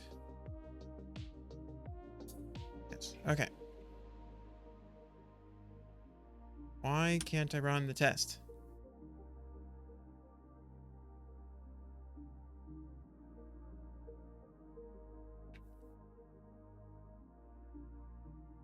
I thought the problem might have been the fact that it didn't have a test file. Meant that, you know, there's literally no code in there, and that was why it wasn't working. But no, I added it. It's still not working.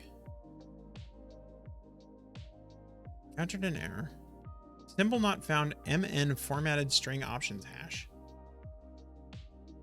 But what's weird is it's like,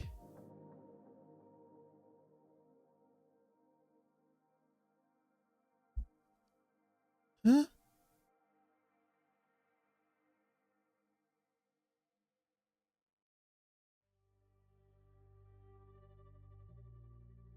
I'm super lost.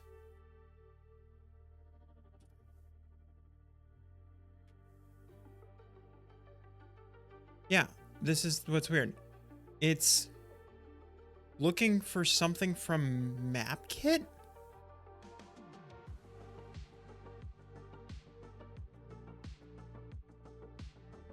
Is it mad at me for naming it route?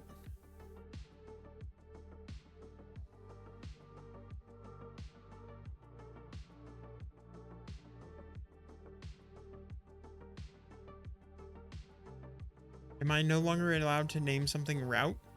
Or is it navigation? Symbol not found MN formatted string options hash. Route. Is route a thing? No. MK route is a thing. Obvious names are reserved by Apple.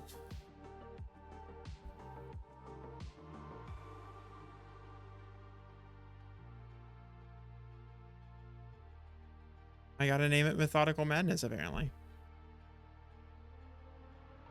Symbol not found MN formatted strings options hash. String options hash, not strings option hash. Referenced from MapKit, expected in navigation. All of which is causing us problems with route tests. Not route tests, route tests.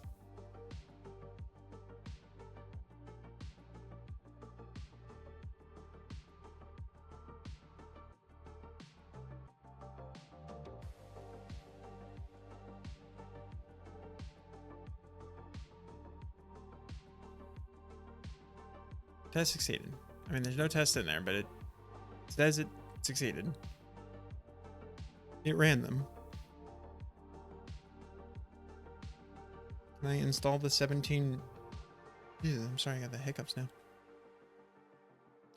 Can I install the 17.2 simulator runtime? See if that's the problem.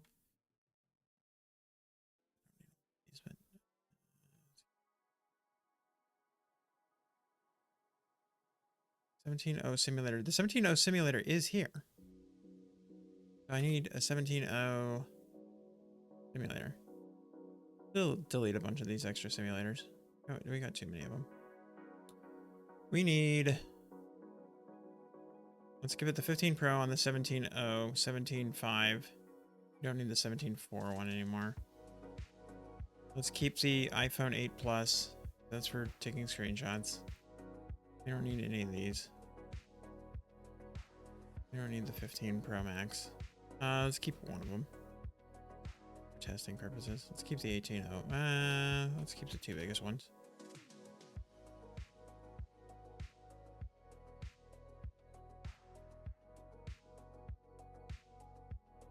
Same with the SE.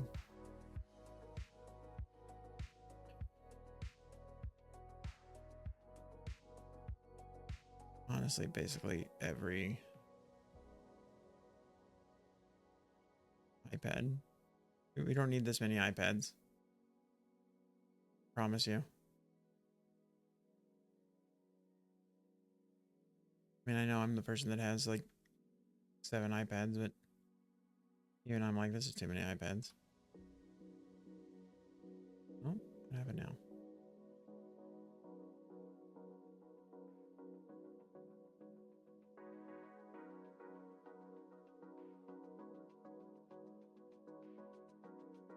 Okay, that's a more reasonable number of simulators.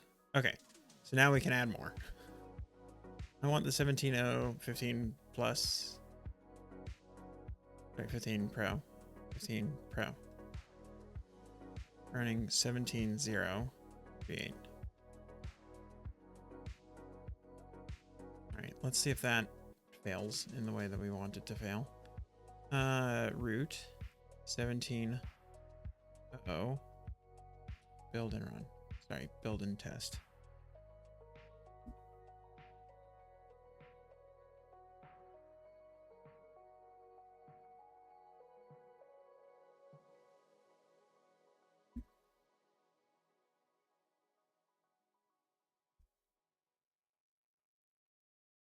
Problem is, if I can't reproduce it locally, then I really do just kind of have to keep pushing it up to CI.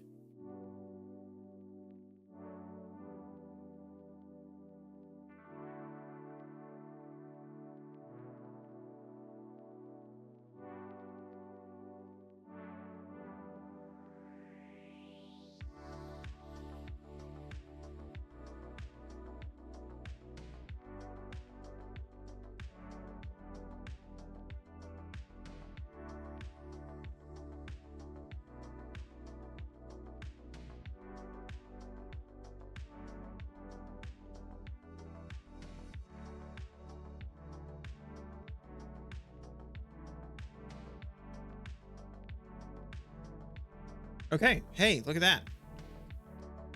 All right. So is it failing only on 17.0 and not 17.5? That is slightly hilarious. We're gonna rerun this test on 17.5. Yeah, it only fails on 17.0. Perfect. Okay. What am I gonna do about that? Hold, please. I'm gonna think about something, and I'm also gonna post stuff to the Discord because I saw a message that I feel the need to answer.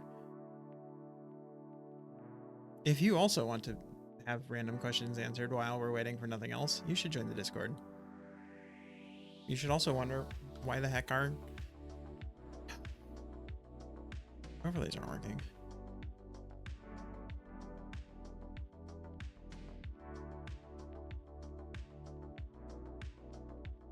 That one worked.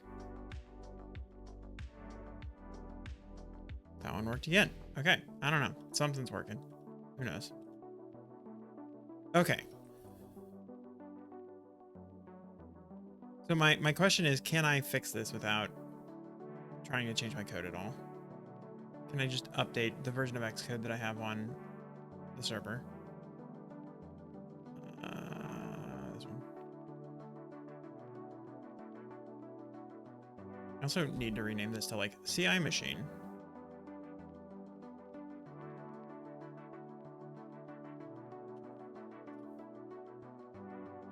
Okay, what version of Xcode do I have installed on here?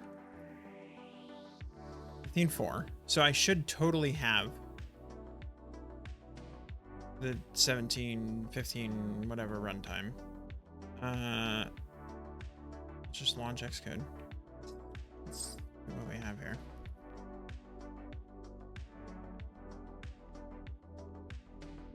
Maybe not. Maybe that's the problem. I also don't know. Let's go take a look at our fast file and see if we're specifying anywhere what version of Xcode we want to be using. Sorry, not version of Xcode, but version of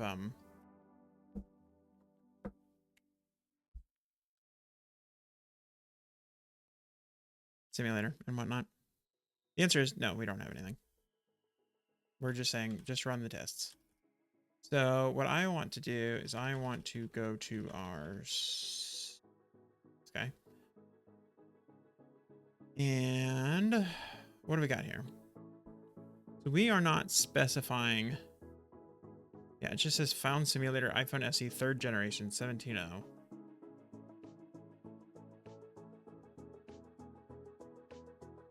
It just says found that simulator. We just found it.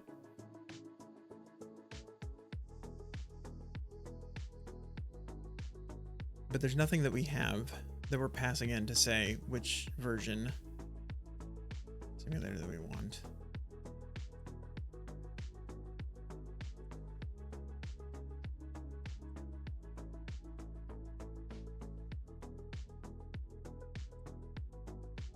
I thought it was like destination or something it was called, right?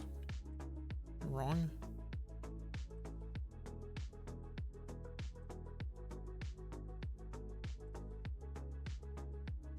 Where's the scan docs?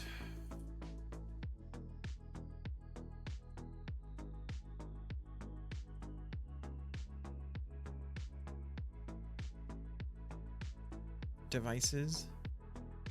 Array of devices to run the tests on. Skip detected devices. Should skip auto detecting devices if none were specified. Should fail if devices are not found.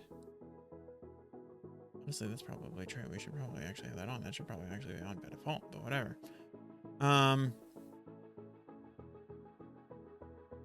The name of the simulator type you want to run tests on. E.g. iPhone 6 or iPhone SE2, 2nd generation, 14.5.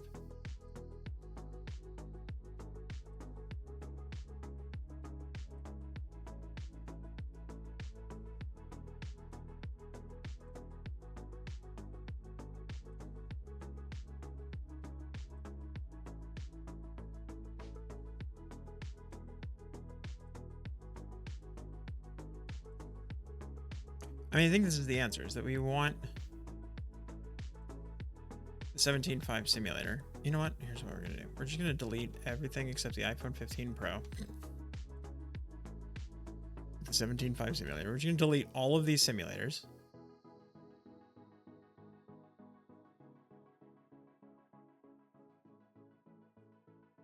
He says, wondering why that didn't actually happen.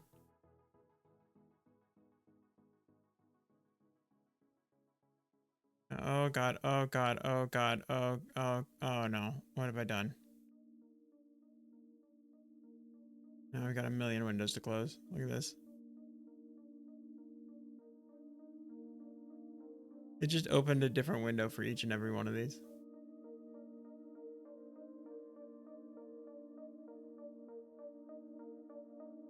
We're gonna quit Xcode. We're gonna relaunch it because my guess is that's the only way to get that thing to re-render.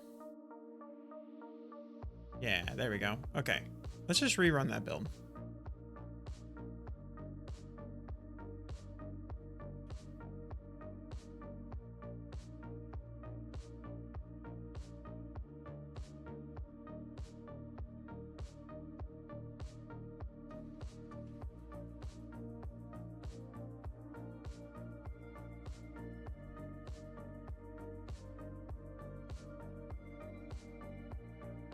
Nothing more fun than diagnosing CI issues, right?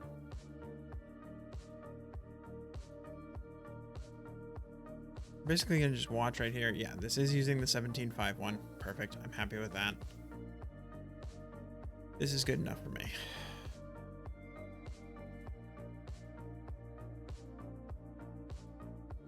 At one of my jobs, a couple jobs ago, we had our own fork of Fastlane that allowed us to specify by these IDs. I liked that a lot better. I liked having that. I kind of wish that I had the wherewithal to make a commit to Fastlane that was like, I want that feature back. I want to be able to specify an ID in here. Because what I was doing was basically, we would create a simulator, specify, like, get the ID for that simulator, pass that in, and then tear down that whole simulator every CI build.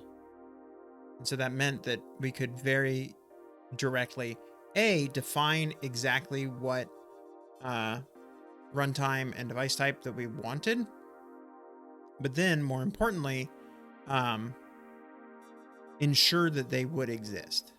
Because something that we ran into at my last job all the time was that one that I just pointed out that there was a thing to fail the build for, which is, ensure devices found. I wonder when they added this. It may have existed this entire time and I just never realized it and we never implemented it. But just what would happen all the time is like, okay, yeah, we want to make sure that we're running on iOS 17. And like the simulator wasn't installed. And so it's like, okay, it's falling back to 16. And then it's just going to run the test against 16. And then we would find out like 2 months later that something was broken on 17.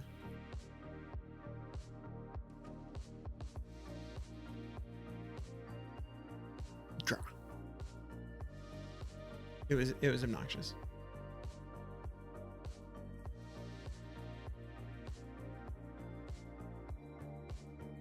All right, but it seems our builds are passing now, right? Is that what we found out? Our builds are passing. We can go back to our pull request. We can finally merge this stupid branch. Hooray, merge. Confirm merge.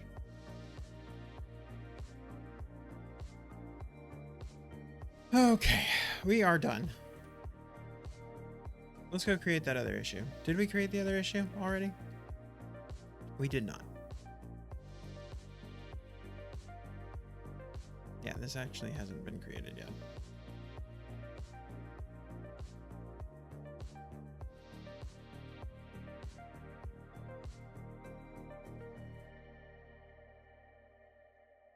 Okay, so what we want to do with this one is we want the ability to edit an existing barcode. But additionally, we also want the ability when we first create a barcode that it goes to the edit view and I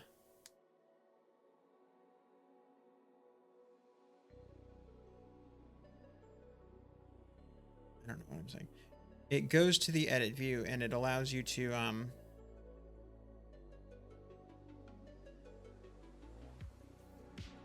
specify the things that aren't specified by scanning it. That's the word I'm looking for. I know if I wave my arms around enough that my brain starts working.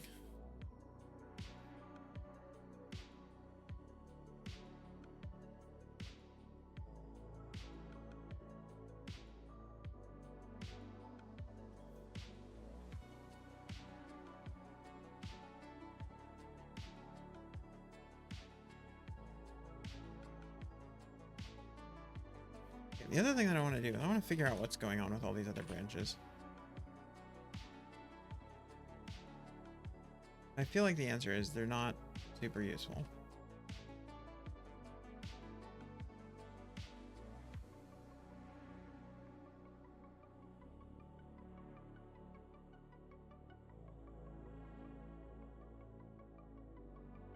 This one I think was creating something new that we don't actually care about anymore. I do wonder if the remote view, the remote view has to be that. I kind of can delete the local one, but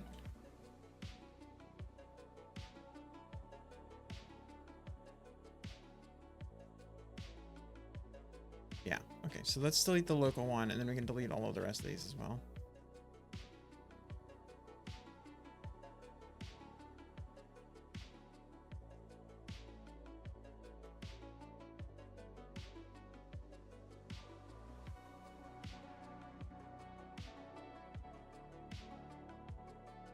Now our local branches are a lot cleaner. Perfect. And then I'm pretty sure we don't need this because this is all of this.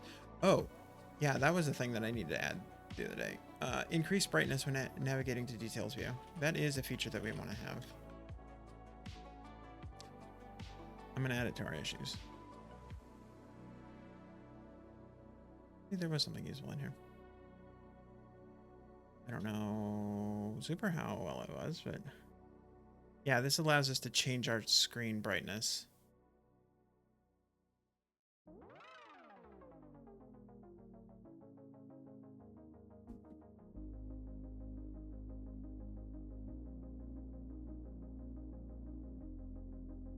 I think that was the really only interesting part of this code.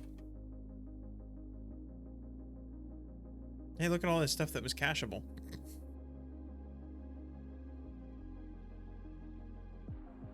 And there's the route that we had before. Okay, so we did have a navigation folder before. That's why this existed.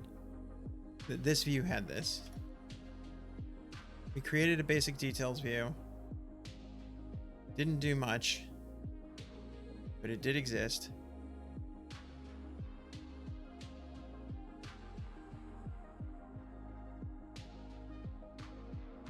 Yeah, I think we can delete that other branch, but I'm not going to do it right now. I am, however, going to, yeah, we're going to switch back over to this branch. We're going to start working on our edit barcode UI. Okay. So I think we want it to be based on the barcode UI that we have now.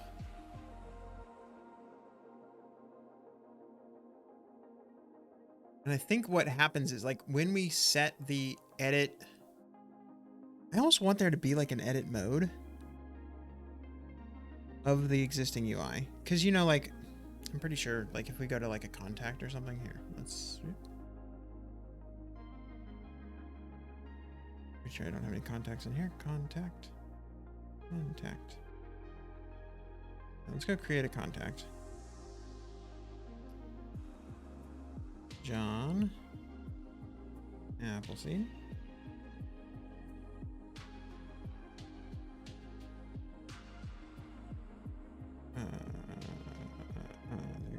Or 555 0101. Done. So we have this page, and then when we tap edit, oh, it actually just goes to a completely different view. We should just do that.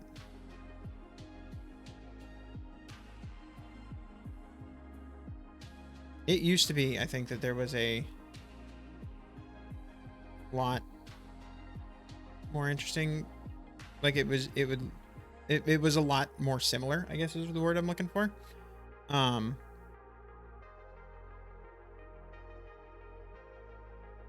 trying to think of any other app that has an edit mode like that anymore. I don't think any of them do.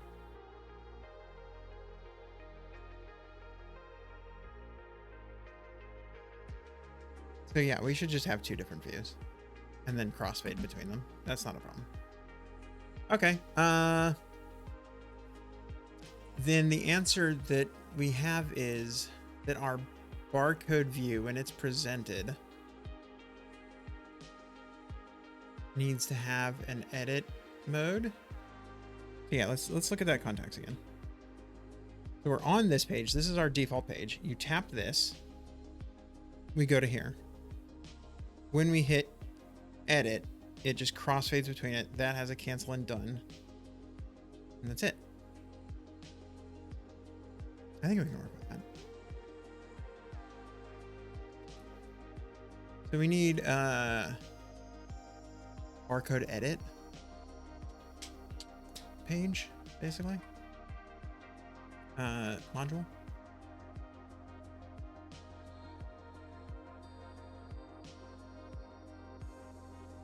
Come on.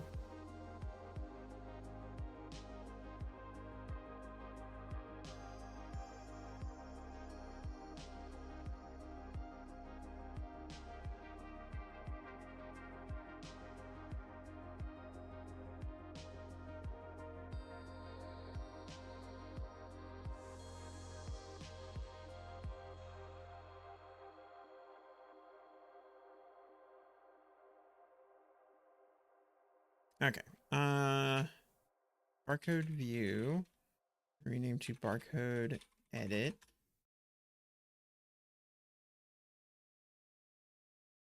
Has resources, probably. Definitely needs reference to barcodes. Probably needs reference to barcode generator. Not sure. We haven't really designed this yet. Find out. Navigation. Almost certainly. Design system. Actually, will we need access to navigation? Probably not. Well, probably, because that edits that. We'll probably need to go to like the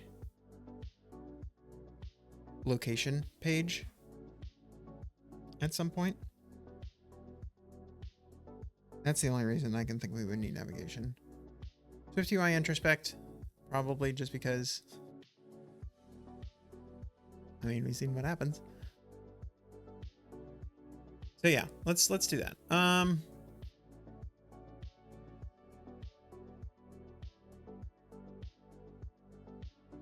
Yeah, let's just leave it as is. You only missed the first 2.5 hours? You missed the 5.5 hours of Nutterfy stream. Come on. How you doing, compile dev?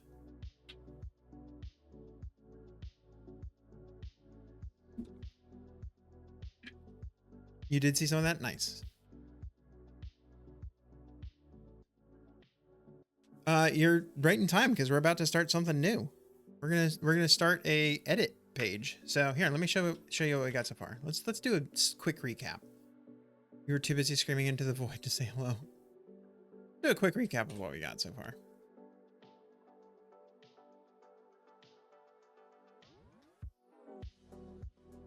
Because we also had a big break for a minute. We had all of the time building the thing, and that went pretty well. And then we got into getting CI to work, and that went significantly less well. You said fancy UI. I see that was Apple's UI. That was not me. It was not my UI. That was Apple's UI that I'm going to be copying from. That was not my UI.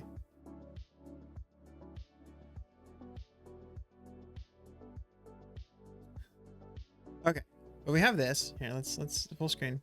Also, hang on. I said full screen, but and then I immediately went, oh yeah, I wanted to copy and paste this into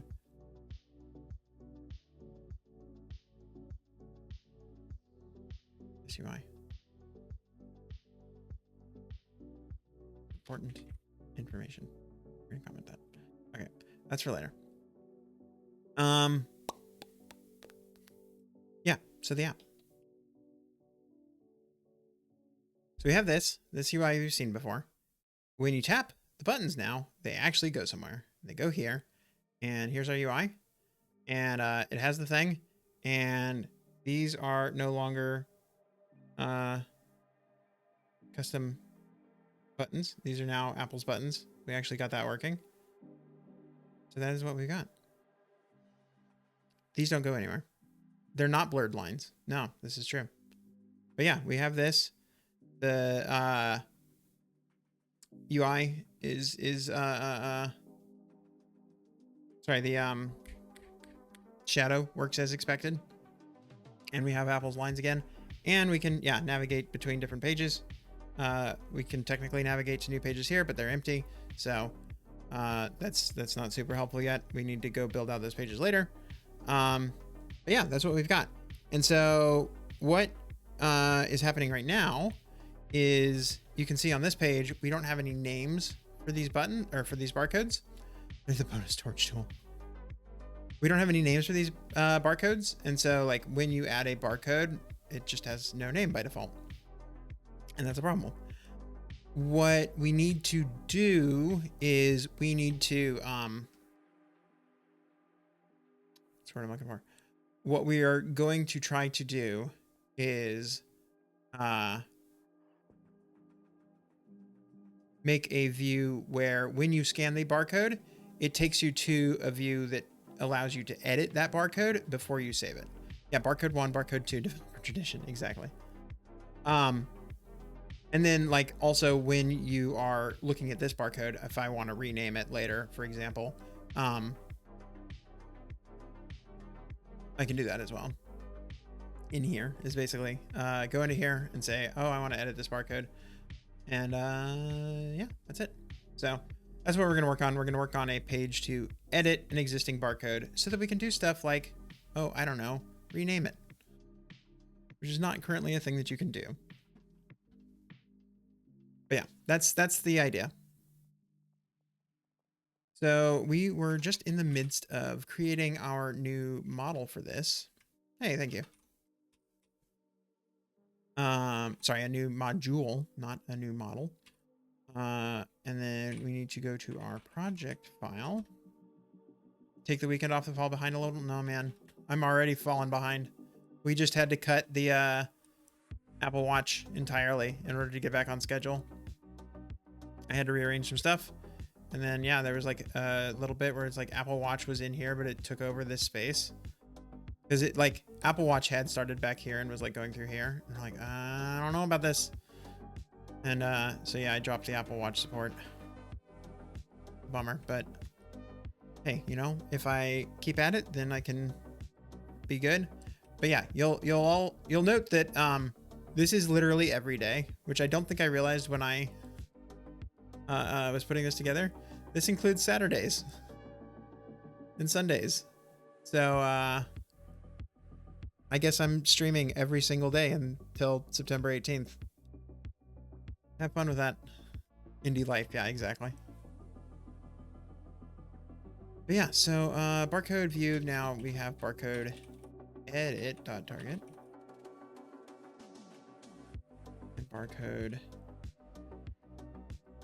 edit.testTarget, which we probably don't want to test target again. That's the same problem that we ran into last time. Your challenge is now to keep your watch streaks up. There you go.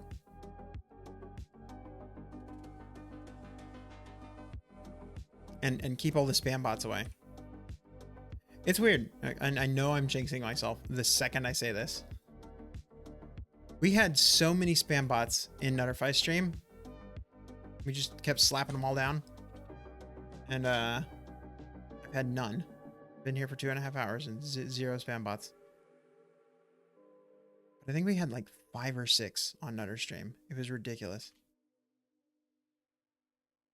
You feel like you're recognized.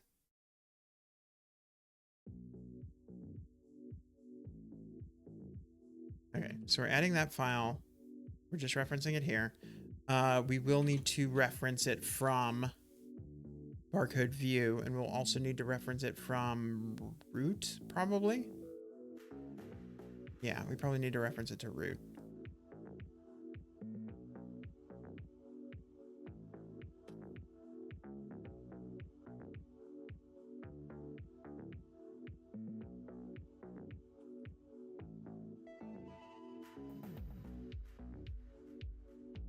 Barcode view. Does barcode view need to reference it? I was gonna say we need to reference it because we need to be able to put it into editing mode. But I'm thinking that what we actually need is we actually need like a parent to this. We call it like barcode details. You go to barcode details and it can contain either a barcode view or a barcode edit. That might need to be a thing that we have. And then it's deciding to flip between the two. That's maybe a better option. Yeah, let's do that. Then I'm not convinced by that. I said it, but I'm not convinced. So what I'm going to do instead is I'm going to say, let's go back to Apple's app and test what they're doing exactly. So in here we have this. Is what I'm wondering. Yeah, here's what I'm wondering. What are we doing with our navigation view? This page doesn't have title. Because what I'm thinking is, yeah, no, okay, I'm good. Yeah, we want a barcode details, and then that's gonna have either edit or view inside of it. So yeah, let's go do that.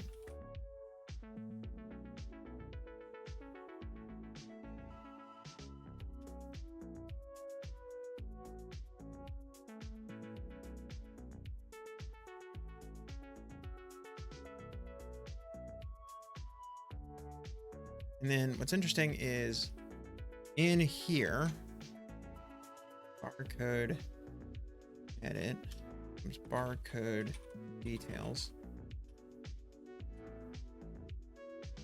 But then this one this one references barcodes, barcode edit and barcode view, but then it doesn't need to reference anything else.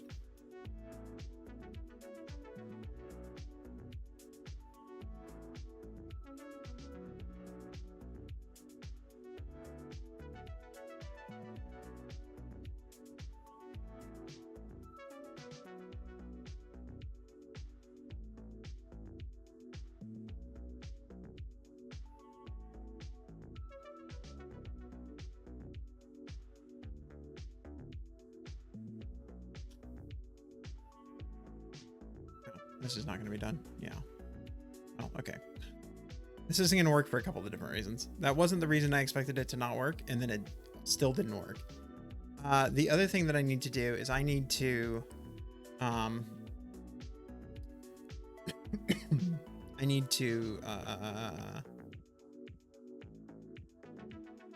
reference this from navigation. Sorry, not navigation, root. But then I think that we probably don't need to reference edit or view anymore in here. I think we can just reference barcode details about target. And then we don't need to reference any of the other stuff. I think this is actually a benefit. Also, I'm realizing we're in Xcode 15. Maybe we should actually stay in Xcode 15. Maybe this is a good idea to stay in Xcode 15. We had enough problems with Xcode 16. Let's just stick in Xcode 15 for a minute. I'll probably find something that I'm like, oh man, I regret not having this, and then I'll switch back. But right now, you know what? Oh, actually, you know what? I'm immediately going to regret not having this, which is the new empty file stuff.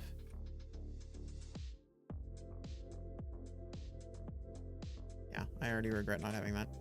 Nope. I'm just going to quit Xcode. We're going to switch back to 16.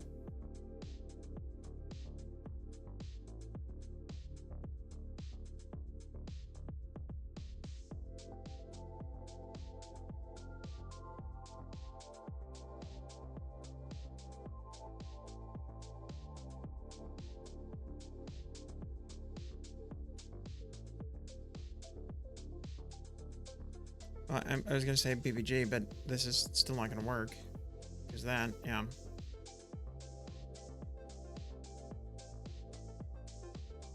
That should work though. That would allow me to create the files at least. Okay, barcode. I don't think we created anything, right? Yet. We haven't created barcode edit or barcode details. Okay. These are the shortcuts that I'm going to miss. Barcode edit. Sources. We don't need a tests folder yet because we don't actually have a test target. We are probably going to need a resources folder. Did I give it a resources folder?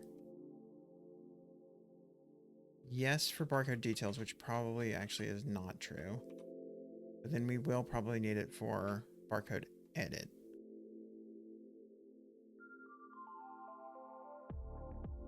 We probably will need it for details as well. Sorry. So resources folder.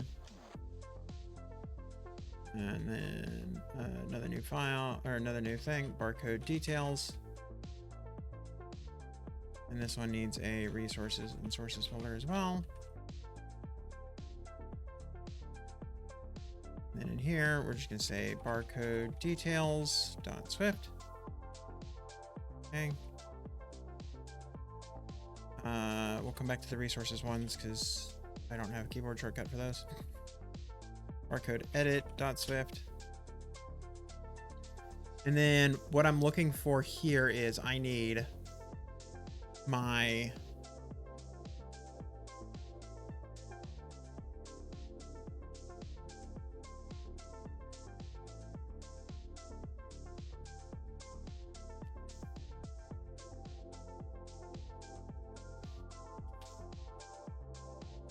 Yeah, I need the resources. That's what I need. I don't know why I was blanking on that word.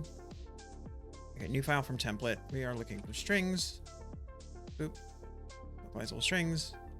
Just save it for now. I don't actually have anything in it, but that's okay. New file from template. Same deal. Localizable strings.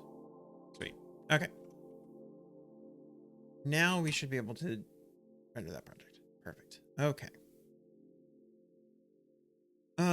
Barcode details, barcode edit, barcodes, barcode view, blah, blah, blah, blah, blah, blah, blah, blah. Okay. So what we need to start with is if we go into our route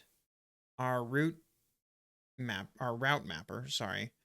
Let's go to route and we're going to say this is barcode details now. Which is probably going to break a lot of things. Fine. Perfect. Okay. This becomes barcode details. This becomes, sure. That's not true at all. This is all wrong now. I put that in there and we don't actually need that to be that anymore. We can say this is just location editor. Look at that. Look at that. All right. Route has no member barcode. Yep. Yeah, this is where we need to start changing stuff. This no longer goes to barcode view. This would need to go to barcode details, but we don't actually have that yet. So let's go create that. Barcode details. This is a SwiftUI view. And all it does right now, well, private let code, which means we need to import barcodes. And we have our init. And now, finally, we can say that this is just barcode view with code. Yes, this looks like a incredibly useless piece of code right now, but that's fine.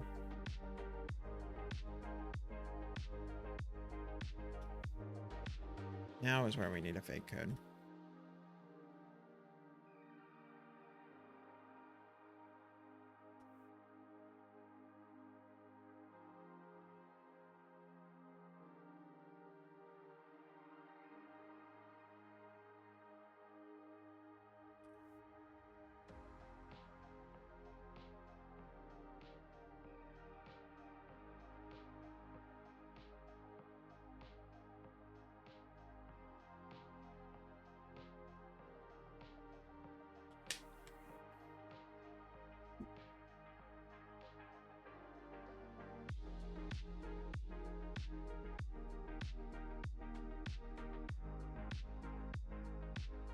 Let me just pull this up because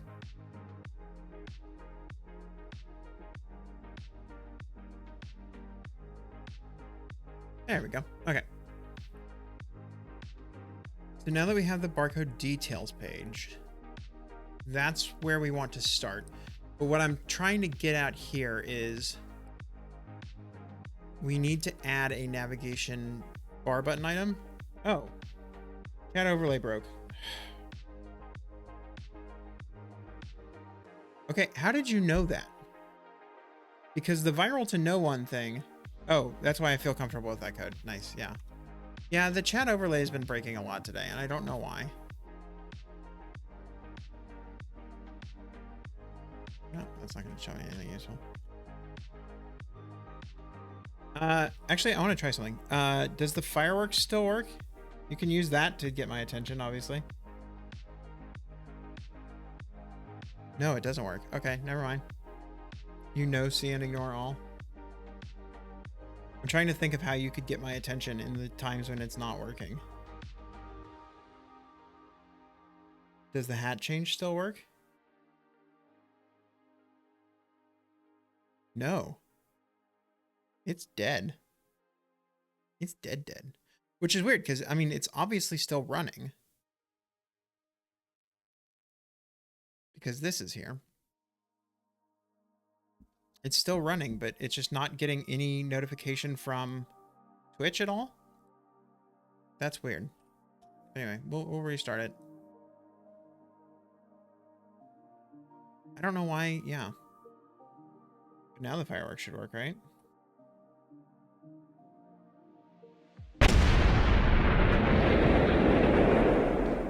Yeah, those work. Everybody's awake now.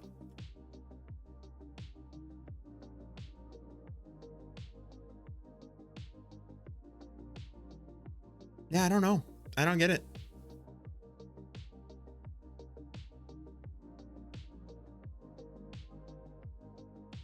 Compile dev says Coco type boot up chime. Exactly.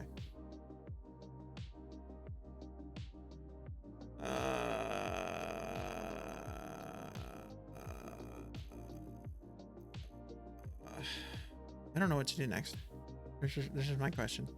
Yeah, I was gonna have an edit button in here. So if I say that we have a toolbar content, we're just gonna put a button in here. I'm gonna be really lazy for a second. Nothing showed up. Perfect.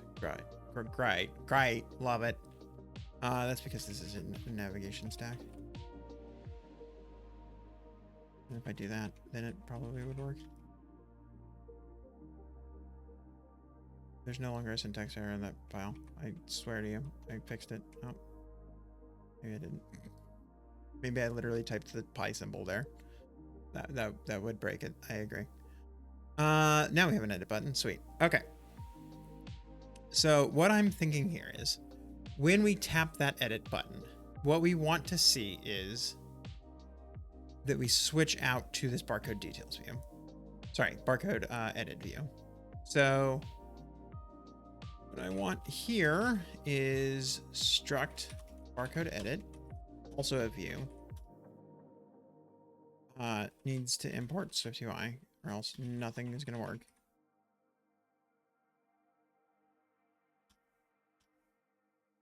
It's just going to be the text. This is an edit view. Good old preview. Here we go. This is our UI. Sweet. Okay. Now we go back to barcode details. Now we need an @state private var is editing bool. And I kind of want to say is editing bool, not a state, not in anything there. And we're going to say false by default. Because I want the ability to get into here already in editing mode. I think is what we want. I don't know about that. Let's actually drop this. We'll use this when we need this. That's fine. So here we're just going to say this is equal to false. Not find foul. Okay, cool. But can you find false in scope? Did you try to build midway through me actually typing that word? I agree that foul is not a thing. Okay. So what I want to have in here is if is editing, then we'll have our editing view. Otherwise, we have this view and it has a toolbar. If we are not editing, barcode edit, which means we need to import barcode edit.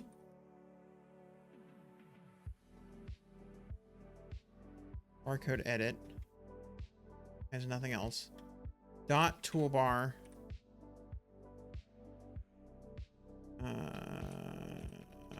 button done. Doesn't do anything. Not call value of non-function type module barcode edit. Public. That would help.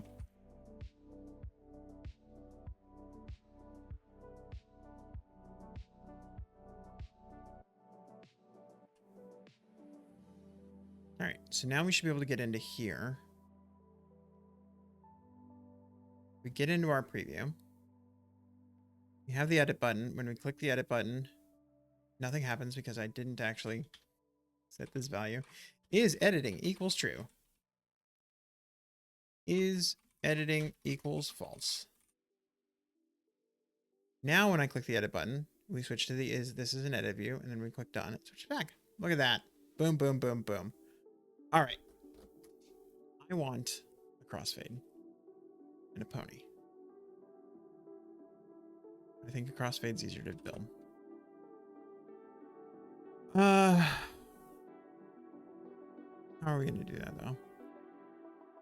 Because I almost need this to be in a group to do that. It has editing. Oh, I still owe you a variable name. Dang it.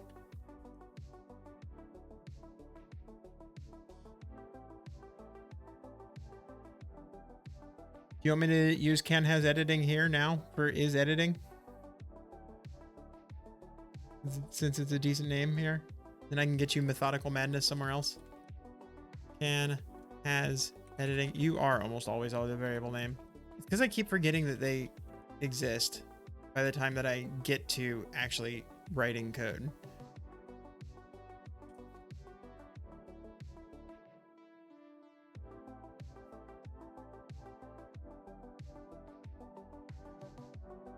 This is the 16th, right?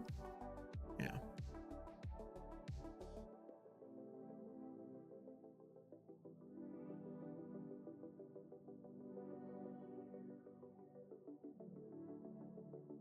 And then, yeah, we'll replace code here with methodical madness. Also by KNH.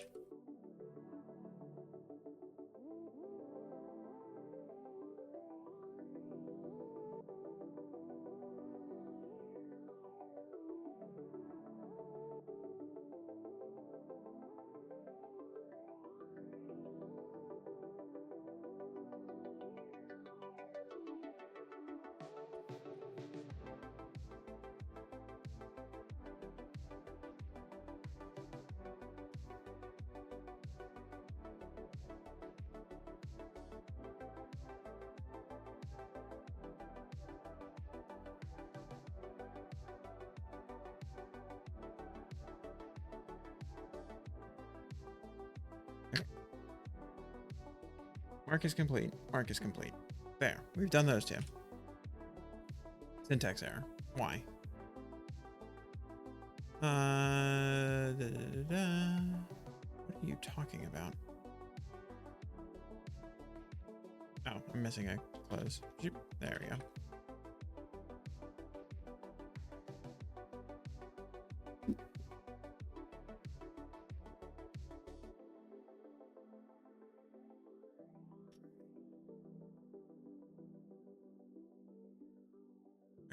So now we have this group. So now what I want to do on the group is I want to add an animation.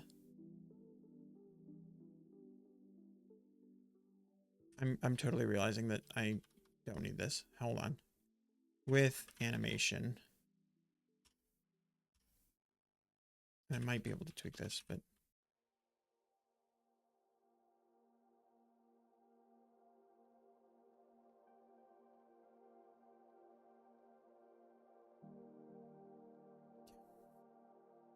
I didn't need that group at all.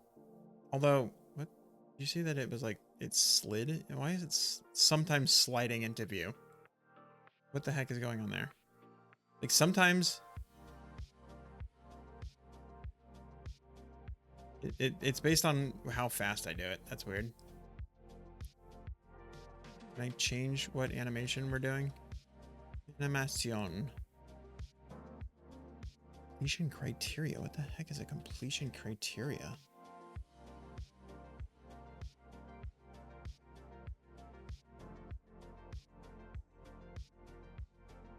I don't think there's anything here. So I do love the idea that we could just, we're going to make it a bouncy one. We're going to make it a spring animation to put in our editing mode. Didn't do anything.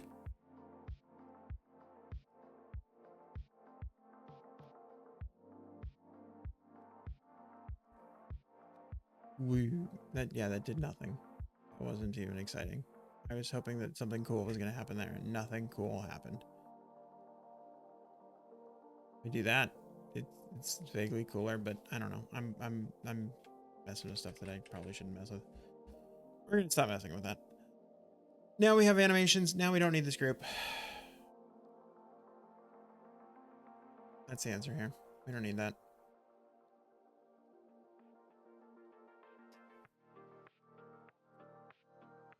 All right.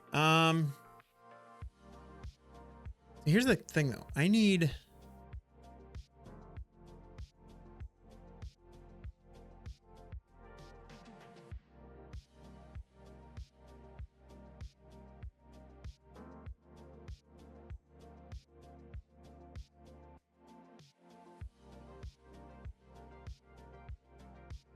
two different toolbar items here.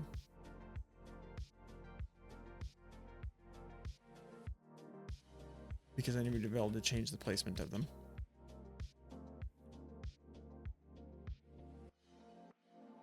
Thank you.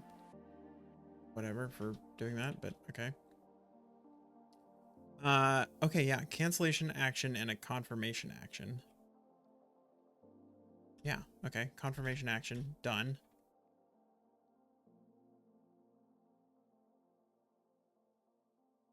And for a cancellation action, cancel. It's almost like that's its name. Almost like I was made.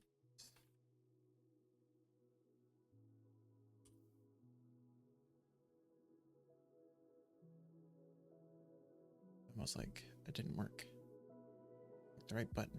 Nice. Okay, cool. And it even made it bold. Look at that. Done. Edit. Cancel. Edit. Done. Sweet.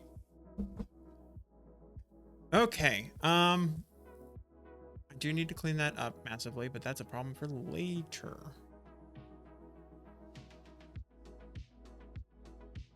Toolbar item, button done, button cancel, button edit. Okay.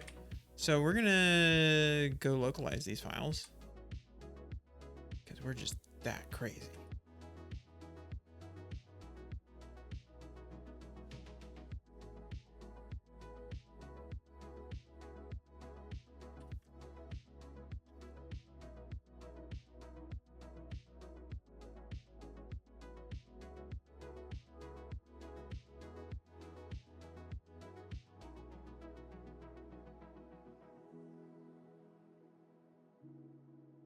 Edit button title, done button title, cancel button title.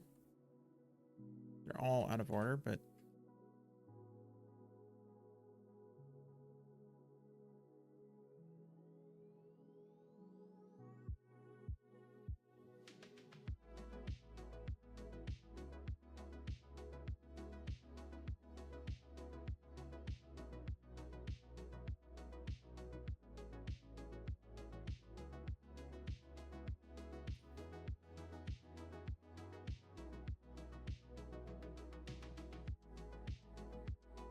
I'm also realizing I probably named those wrong.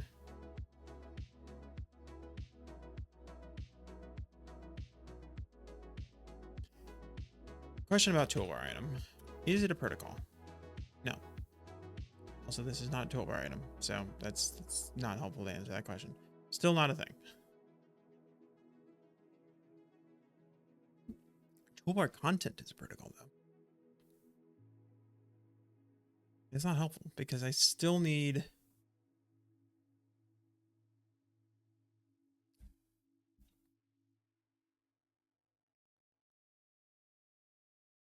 What is the body of toolbar content? Body has to be itself toolbar content. Okay, hang on. I think I have an idea. So what I want to do is I want this to be shelved away somewhere useful.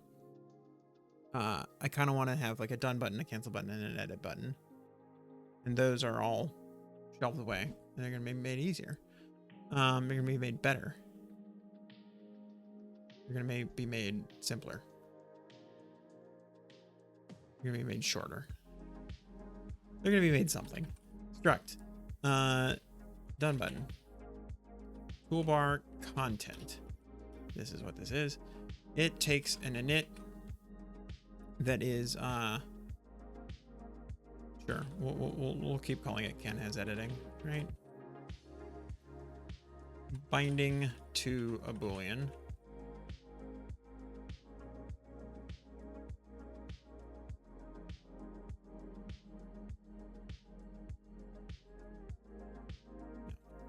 At binding private var. Ooh, but can I put an at binding in toolbar content?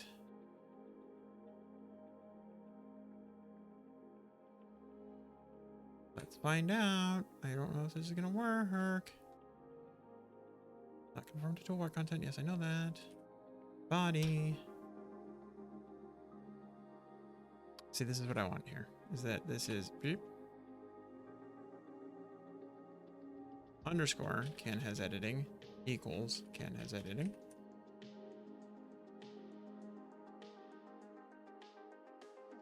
I don't know what you're saying here. Main actor isolated static method make content cannot be used to satisfy non-isolated protocol requirement. Who is asking you to do this? What are you talking about?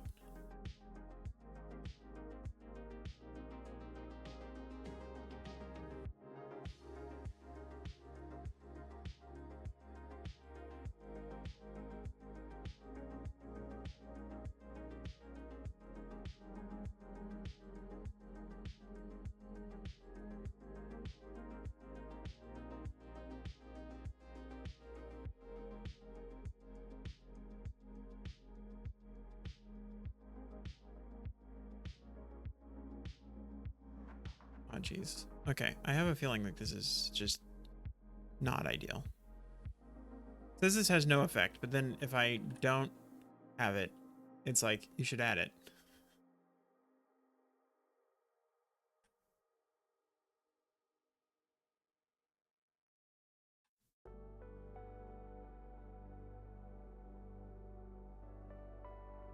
Main actor isolated static function. Cannot be used to satisfy non-isolated protocol requirement. Oh, so it actually needs to be non-isolated.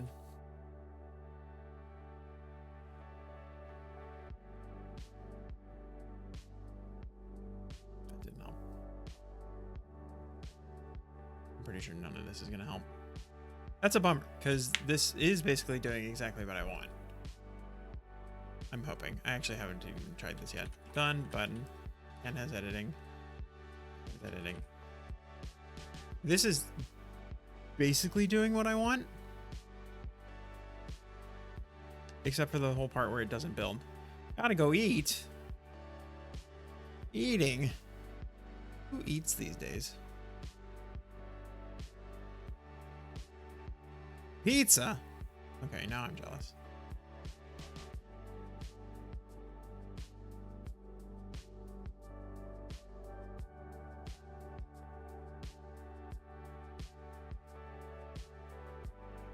I do have a theory. Hold on. Toolbar content inherits by customizable toolbar content. Okay, I probably don't want to conform to that. Never mind.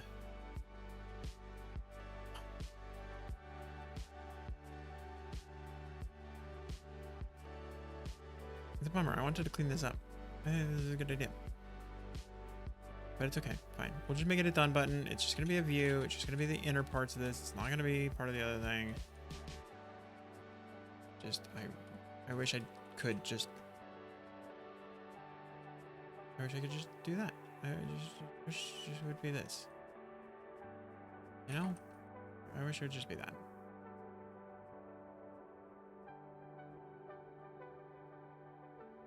Still failed to build. That's even better. Okay. That's probably because we need this. Toolbar item placement. Confirmation action. Content. This. I don't like how gross the toolbar item. Like, I wish I could have just a single thing in there. Although, hold on. I have another theory. I don't know. I don't know. That's true. Isolated func. Yeah, this is non-isolated.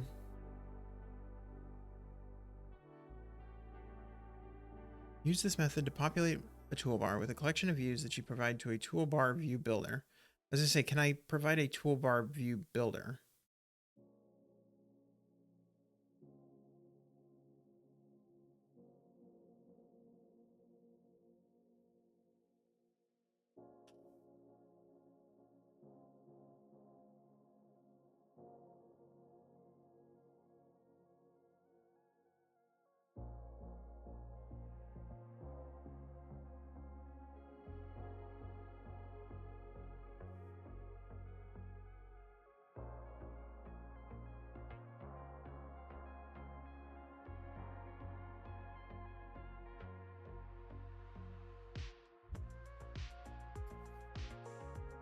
No idea what this wants from me.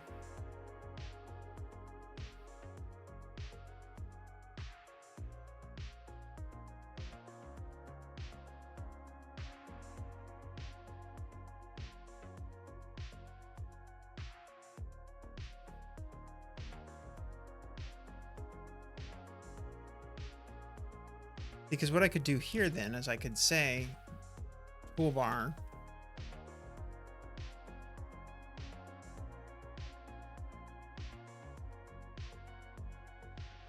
builder, content builder.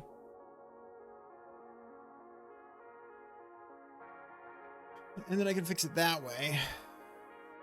Still not really what I want, because I do want this information here.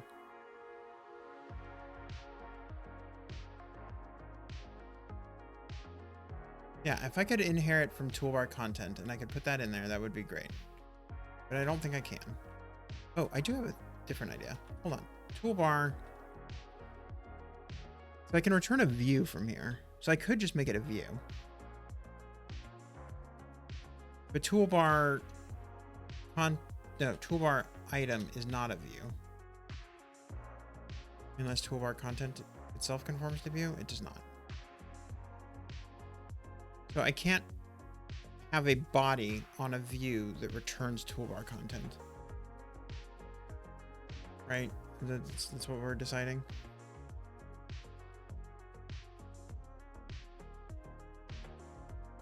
Why am I spending so much time on this? I don't know. Shut up.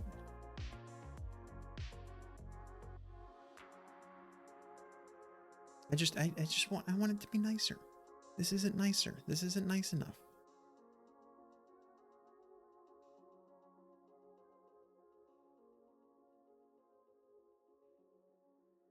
You deserve nice things. Everybody deserves nice things. And this isn't a nice thing. I want it to be a nice thing.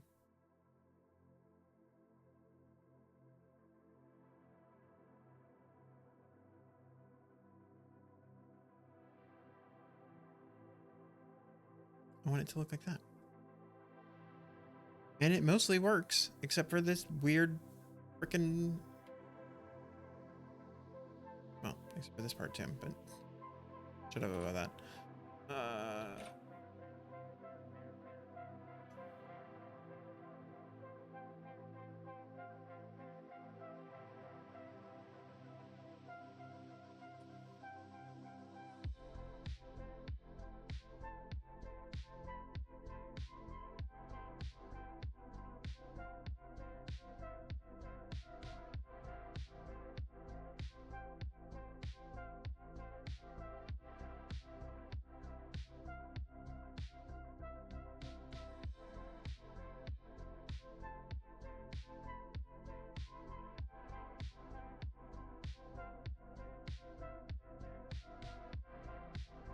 Main actor isolated static method make content cannot be used to satisfy non-isolated protocol requirement.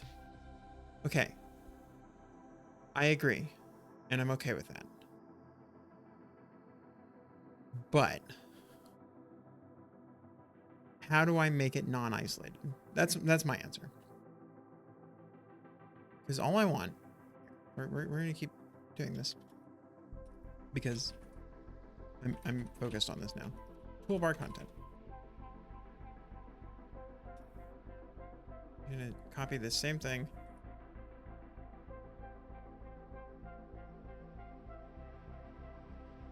So what I want this page to look like is I want this page to look like this. Because that's so much cleaner than what I had before. I just want those two items in the toolbar. And it's going to do the right thing.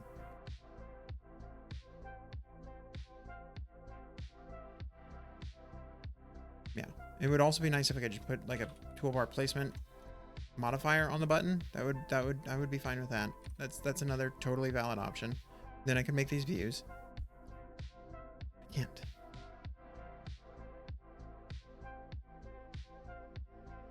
So my problem then is I just need this. How do I fix this?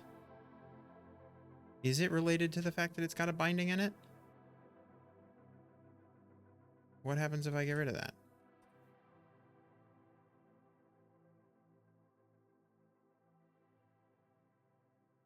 Tap the cancel button, so we only have to edit one of these at the moment. No, it has nothing to do with that, which is good. That means that I can...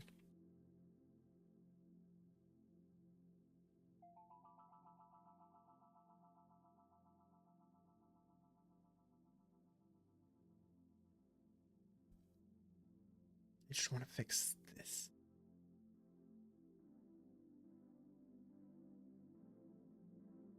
Declared here. Where's here? Make content. Content. Like it's declared here, but here is not a thing that I can get to.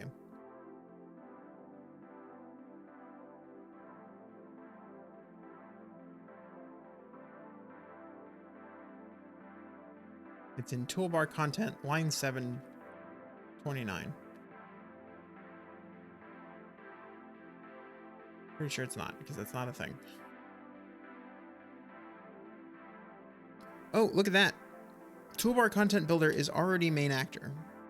Toolbar content is already main actor.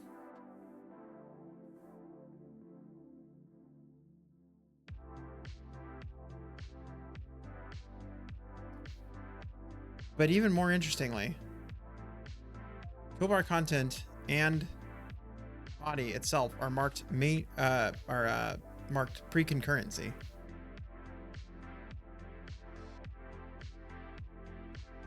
That's its own strange.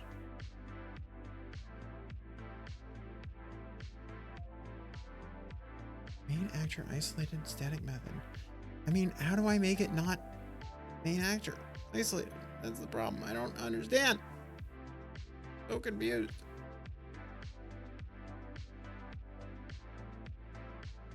Can I say, hang on, I know what to do.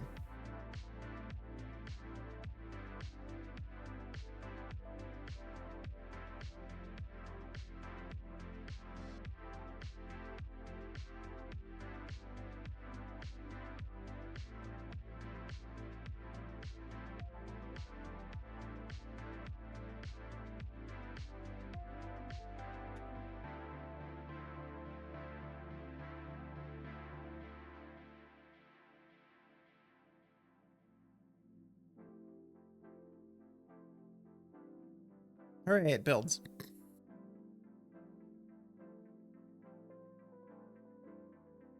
It's all good, right? It's all fine. There's nothing wrong with any of this.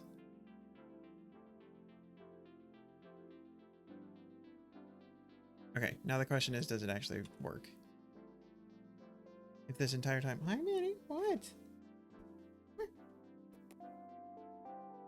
Just showed up and he was like... Rah. Okay, well, that didn't quite do what I wanted, but that's probably because I forgot to change some of the stuff.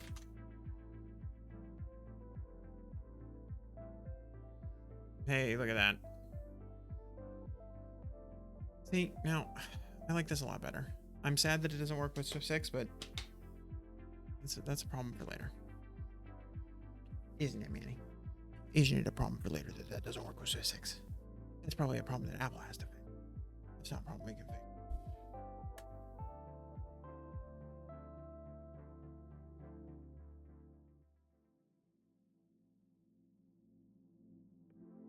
Oh, hey. All right, can we move these into different files? Can I do this without holding you? Can you just stay standing on your own so that I can use both my hands? Oh, no. Okay, apparently not. Okay, so now what that means is I need to rename all of these things.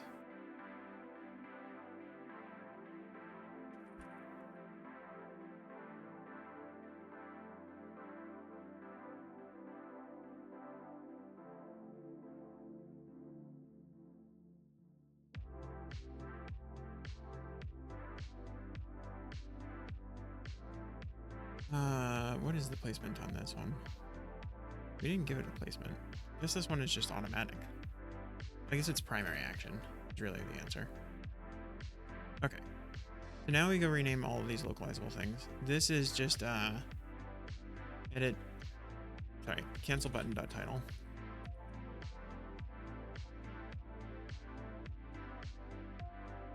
Done button.title. Edit button.title.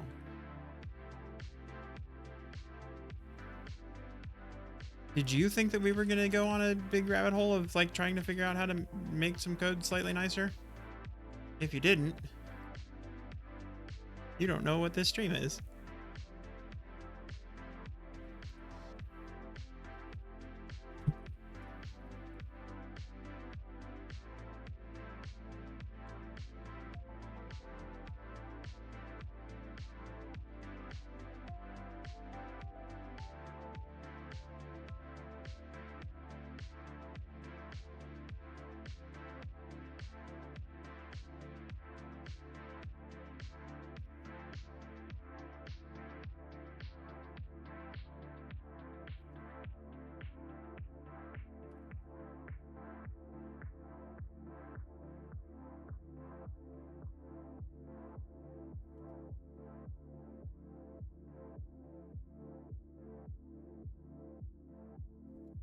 All right.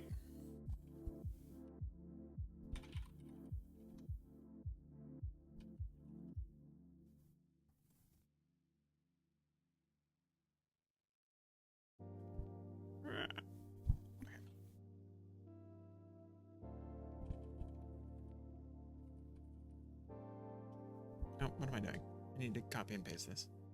Why am I doing any of this? We have the new fancy new thing where I cut this and then I just do, and then it creates a done button for me. Hi, Manny, would you not rub all over the microphone? I'm sure people don't love that. I know this file already exists. Why am I like this?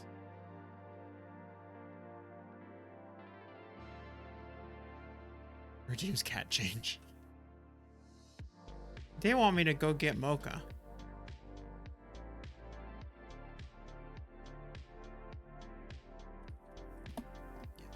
You really don't need to rub all over the microphone, man.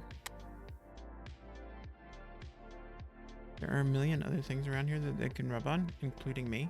I'm okay with you rubbing all over me. Just don't rub on the microphone because it makes a lot of noise. You can purr into the microphone. I'm sure that's the kind of noise that people like.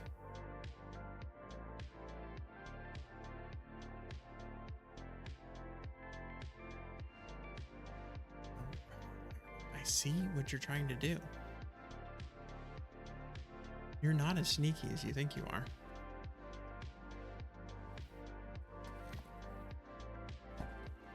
Such a butthole.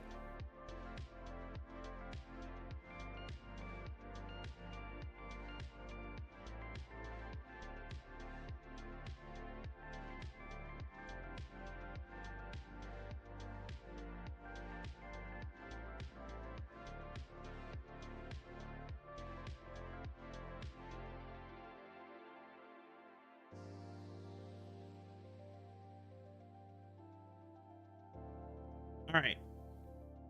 If I can bring the microphone back over towards me. This is what we've got. Okay, we've spent all of this time putting 3 buttons up here that allows us to switch between these things. Was that a good use of time? No, not at all. Here, why don't I find a spot for you to sit? Here. We're gonna move this over here.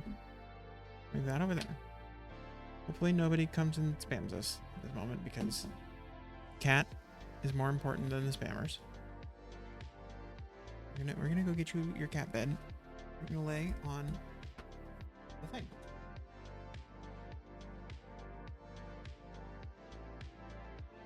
Look at that. Oh, there. Oh, yeah. She found it. He's like, oh, cat bed. Sweet. Love it. I'm all for this. He loves it. He loves it. He loves the cat bed.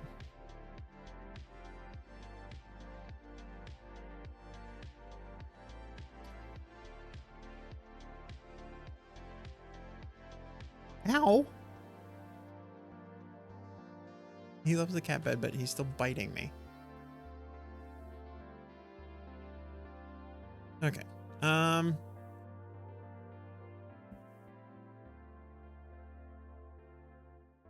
Where were we? We added the edit button. Yes. Now we probably need to add the view that allows us to do this, but we're gonna commit what we have so far, because we've actually changed quite a bit. Even though I had like been joking that we didn't actually change all that much, we actually have changed quite a bit. Add details view that switches between edit and view. Oh, we don't need to push that yet. Okay. We have this. We've got the view. We need to start building out our edit view. And so what do we want our edit view to look like? I think we want it to look a lot like the primary view.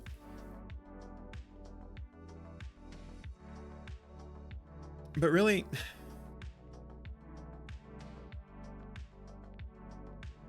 I don't know. Let's look at the contacts app again. Yeah, what we have here, we still have the big top thing, which is fine, except it's very different from what they have over here. So I kind of wonder, should we like shrink down the thing? That's not really what I want. I don't know. It also has a delete button at the bottom. We should definitely add that. I just don't know if it makes sense to keep the QR, like the preview of the code itself around. I mean, for aesthetic purposes, I guess it's neat. I don't know. Why don't we just copy the other view for now? Oh, this is fun. Large barcode. Might need to move. Because if we're going to keep large barcode,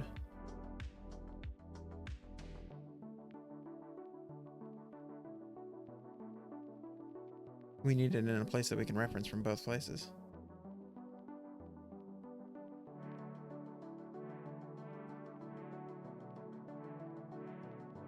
Although I like the idea of having just like a medium barcode instead.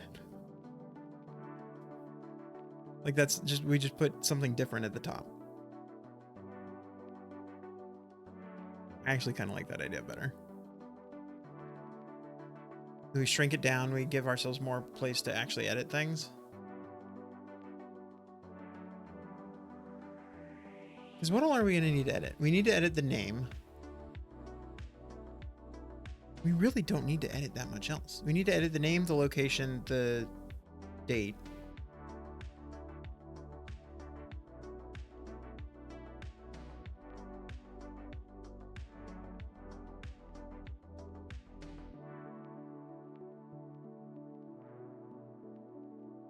Because yeah, none of the rest of this stuff is interesting. And we need the like delete button.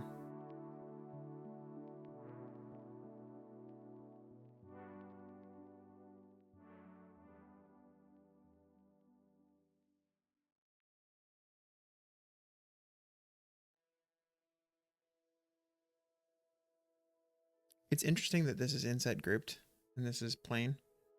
I know this is still grouped. This is just not inside grouped. I don't know. I'm going to say, yeah, let's go ahead and have a smaller barcode name underneath it.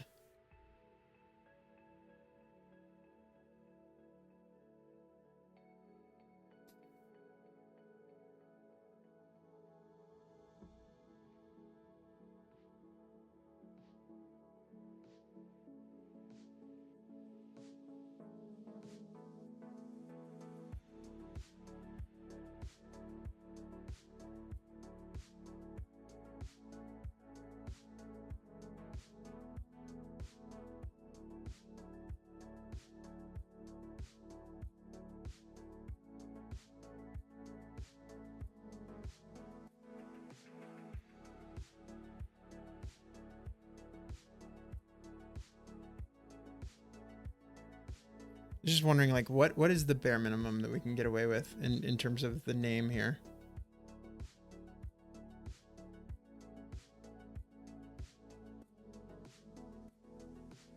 What if we add just pronouns?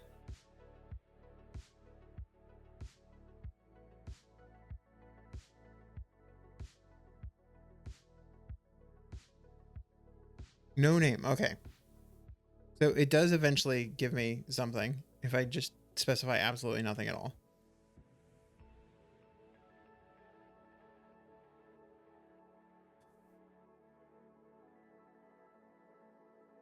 I was really wondering if it was just going to say she.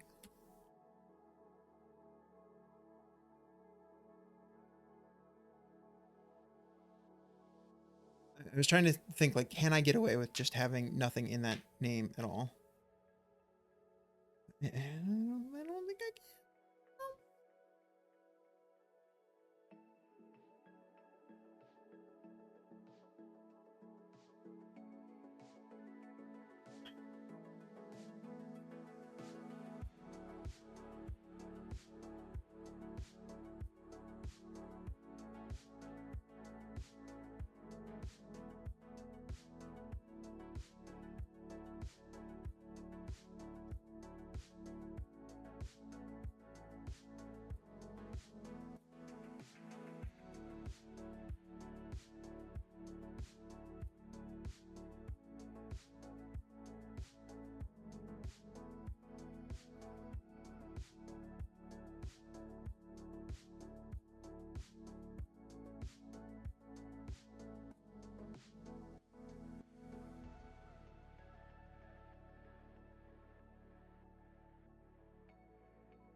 What I'm trying to get at here is basically I want like a much smaller version of this.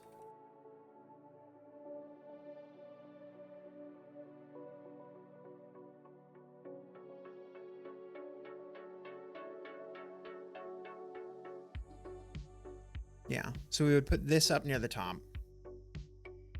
If we go look at barcode edit, which currently doesn't have anything. Let's go look at barcode view background. Sorry, barcode view. We give this a list. And I basically just want to copy this whole thing again, don't I?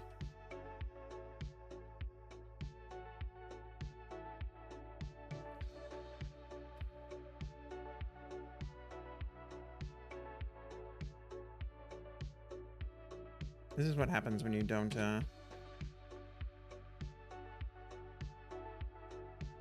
See, now here's the other thing. Barcode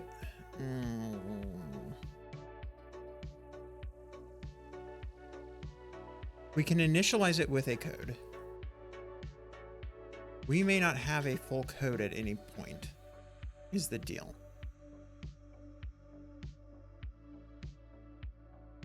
We may only have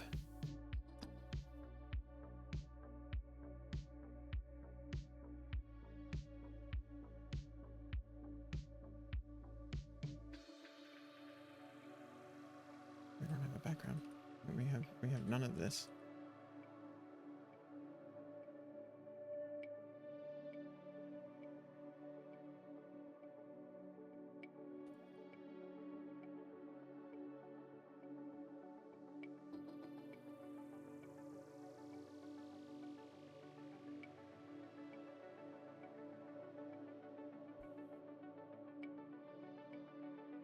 Here's what I'm thinking.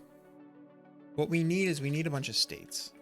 At state, private, var, name, string. At state, private, var. Oh, let's just have a name for a minute. We'll have a public init with code. We have an init. Let's have an init with nothing. And then, yeah, this can convenience init out to self.init with No, we need like a designated initializer. Public init. I know it's not actually a designated initializer because it's a struct, but shush.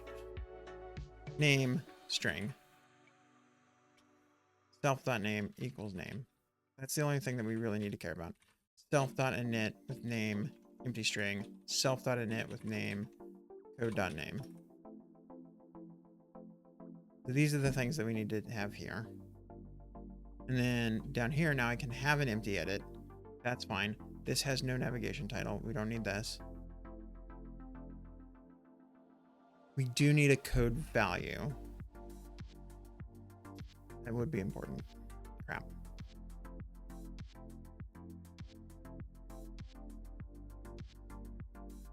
We can't have a completely empty one.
Okay, so there's that.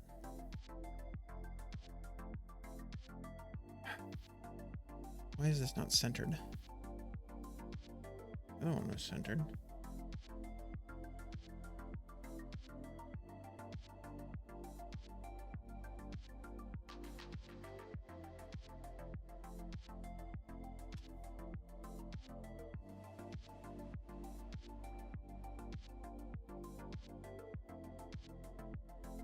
Is this only centered because it just happenstance? They're both offset by the same amount. But if I made this large barcode a different size, it wouldn't be centered.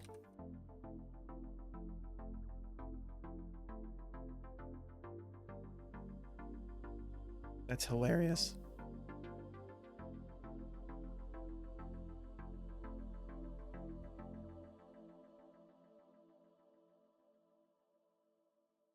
Okay, well, we need to figure out how to make it centered, and then we need to backport that over to the other one, because that is important.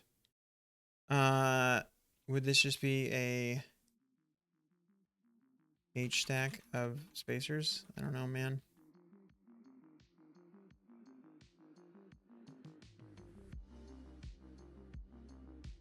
That can't be the right way to do that.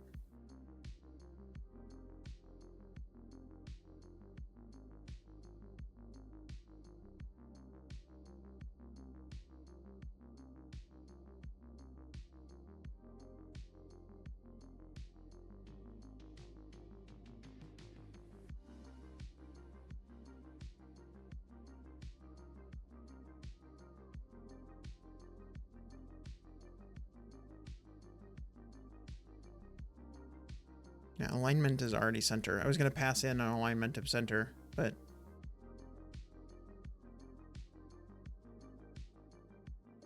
I mean, maybe this is it.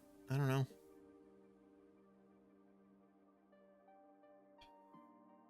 Let's put that in here, though.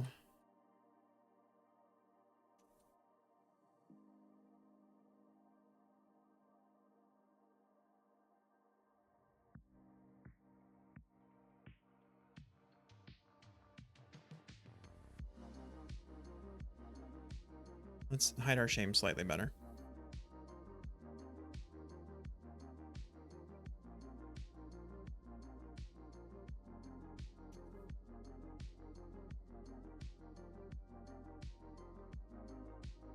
Okay, so if we have that, the other thing that I want to know about this, hold on. Now you decide to work. When we're editing, do we have any sort of title? We don't. Okay. I don't want to have any sort of title on the edit page. That's fine. Yeah, this becomes grouped, not inset grouped. That's fine. I don't think that changes too much. I think the next thing that we are going to need is a text field for our name. Can we just put a text field in here? I have no idea if this works or not.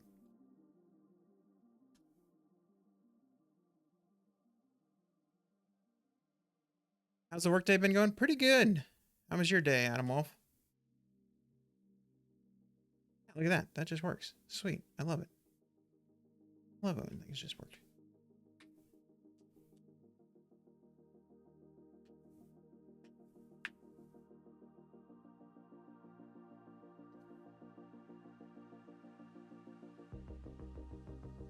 I can show you what I've got done.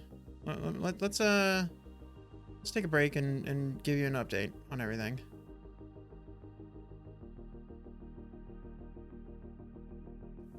I want to check one thing real quick, and then because otherwise it's going to be very boring.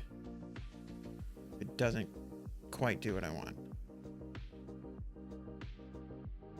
Yeah, this is not going to do what I want yet. So we're gonna change one line of code, and then I can give you a way more interesting demo.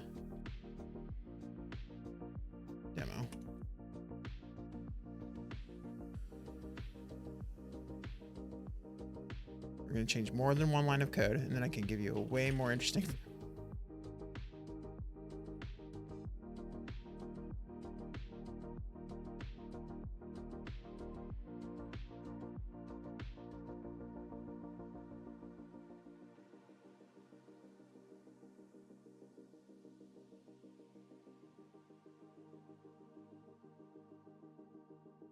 Oh, would this be the first time that Muse runs on iPhone?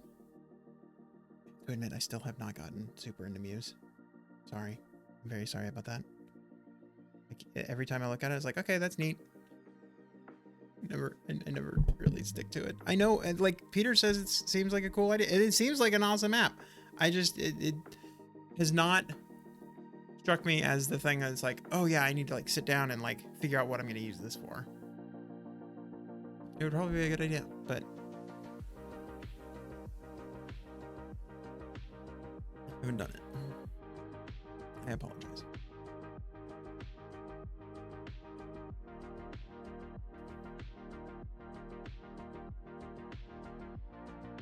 All right. Let's look at this app. Muse app, iPhone app has had sync trouble since. Okay, so there is an existing iPhone app. Okay, that's good. Okay, so here's what we got. We've got our library page. We've had this working. This has worked for a while. What's new is when you tap on the library page, it now takes you to this page. This page actually shows you your barcode. I do want to change some of the stuff in here, but that's a problem for later. But yeah, so this would be the page where you actually have your information about your barcode. And yeah, everything else is set up in here. This would be where you'd edit your location, your date. These are now not using the fake versions that I built before. iPhone app is content capture. Oh, okay, yeah, that makes sense. I knew that like the iPad was kind of the main use place for Muse, but yeah. Oh, cool. It disappeared. Love it. This is what happens when you have an ancient iPhone SE with things that are broken. Anyway, if you remember last stream, I spent a lot of time like building fake buttons here. These are no longer fake buttons. These are real buttons. I figured out how to fix this whole view so that it I could use the real buttons. Anyway, and then the thing that I'm working on now is you see that little edit button up in the top left? Tap that. It takes you to this page. which has a back button for some reason. I need to figure out that shouldn't exist. Oops. But anyway, in here, this would be where you'd actually be able to edit your stuff. And so you would be able to like rename your view. And for some reason that's not topable. There we go. It's just very slow. But yeah, this is what I'm working on right now. Is this will be the page where it's like, oh, you know, here's your actual view and how things work. And yeah, we're gonna have the name on here. We're gonna have still the location stuff. I think that's it. I think that's all you have the ability to actually edit, because I don't want people to be able to be like, oh yeah, I'm just gonna like rewrite the value of this QR code. I mean, maybe you want to do that eventually, but that's not gonna be a V1 at all.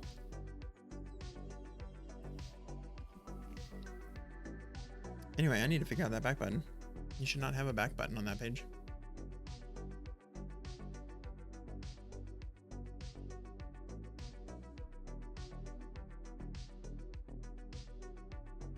What's the idea behind the app? Oh, this app is for saving barcodes that you use a bunch. And so the original reason why I built this app during COVID, where you know, had like the store loyalty cards to take into the store. But you know, it was like, you know, everybody's got to wear a face mask, everybody's got to do whatever.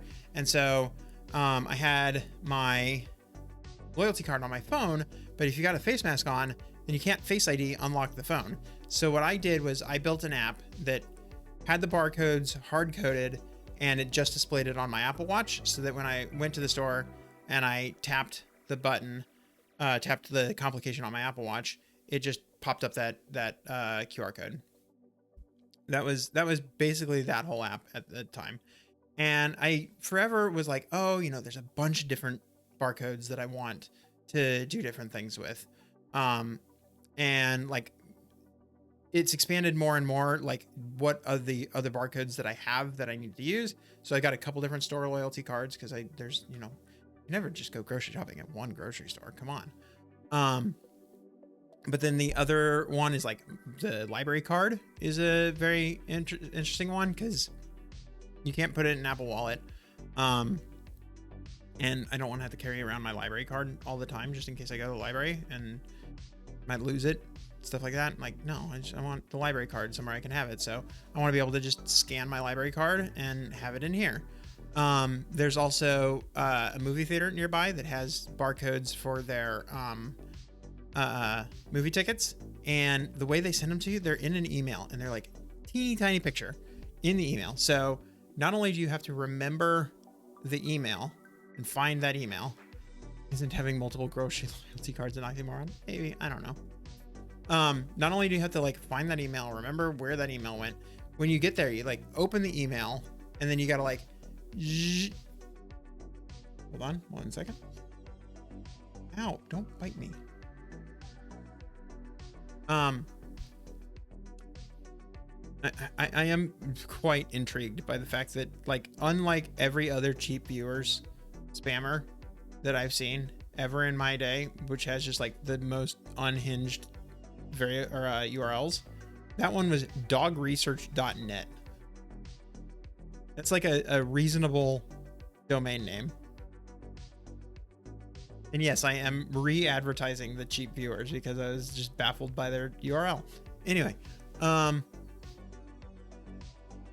yeah, so the movie theater, you have to zoom in, and it's ridiculous. It's very hard to scan. I want to just be able to add that barcode to this app. These kinds of things. But yeah, that's the app. And then the idea is, yeah, you would have them in here. You can get them in here. You can also get them as like a widget on your home screen, or you can get them on your Apple Watch, or you can get them wherever else. Shortcuts is another big one that I want to have, because I want the ability. You got the iPhone 15, you can press the little sidebar button and it just like pops up the whatever barcode you want. That'd be cool. Do you take a picture of the barcode, or do you scan and digitally generate it? Do you take a picture of the barcode, or do you scan and digitally generate it? Those sound like the same thing to me, but oh no, I digitally generate it. on my end. So like I can take whatever random crappy photo that I want. So here, this is gonna keep complaining at me because I keep reusing the same barcode. So do I have any other products around here with a barcode on them? Here, I got this set of mailing labels. Okay, I'll demonstrate how this works.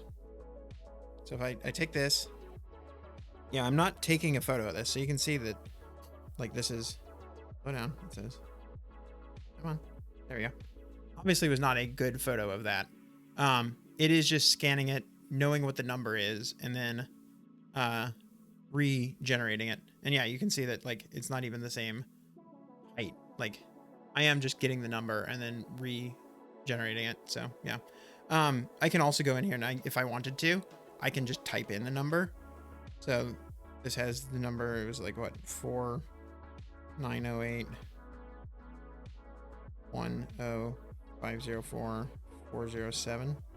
If I wanted to do that, that would also give me the same exact barcode.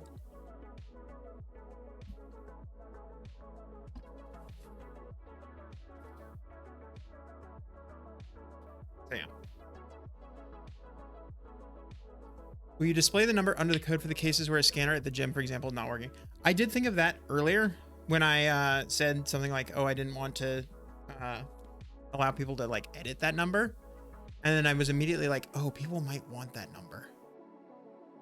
Because I know one of the things that I can do at my library is if the scanner's not working, I can type in that number. And so I think that, yeah, maybe I do want to have that in there somewhere. I'm glad that somebody else said it, because it was like, oh, that might be a thing that I want. Not developer duck. I mean, developer duck is great. Don't get me wrong. That's not where I want to go right now. Why? Okay, why is this not a group? There we go. Boop, boop, boop, boop, boop, boop. But yeah, I'm thinking like, what if we had some text right here? Yep, bright red, 300 point bright red text.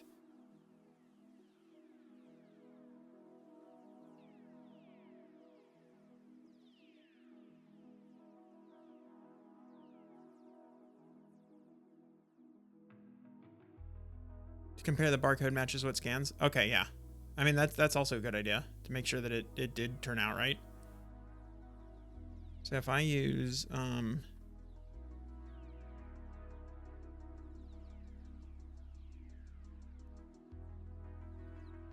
SF Pro display, the text. I don't remember which one's the small one, which one's the big one. Regular. Let's go to like 13 point. Oh God, where did it go? There we go.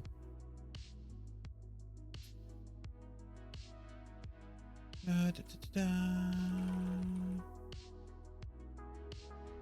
I mean, this would probably be more interesting over on the other one. It's like an actual barcode, but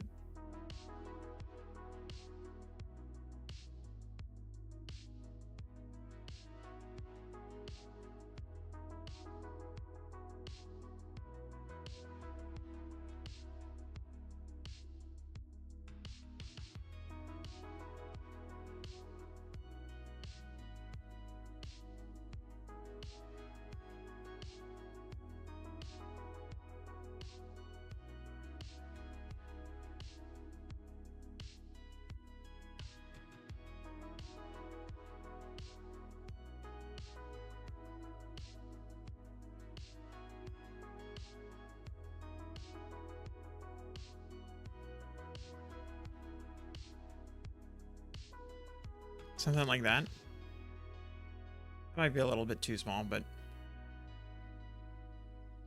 you get the general idea. Something like that. And then if it was a barcode, for example,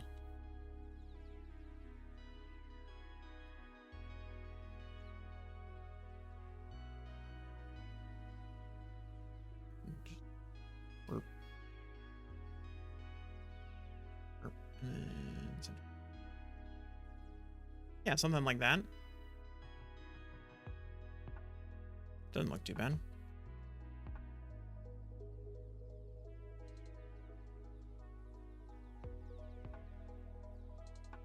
Maybe we make it bold. I know bold is not the right size. Sneak it under the bottom of the barcode. Ooh, that would be cool. Where like, yeah, it's like underneath here. And then when you scroll, it shows up. That actually is kind of cool. I 100% I'm going to do that. I don't know how I'm going to do that, but that does sound cool. Hey, Sound of Programming. How you doing?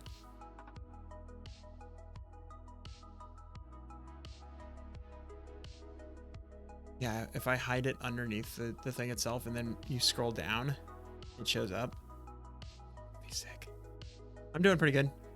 I do actually need to take a quick break, but I am doing generally good. And yeah, when we get back, I'm going to continue working on this, not this edit page, this edit page. Look at that. So I will be right back. And yeah, see you in a minute.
Sorry about that.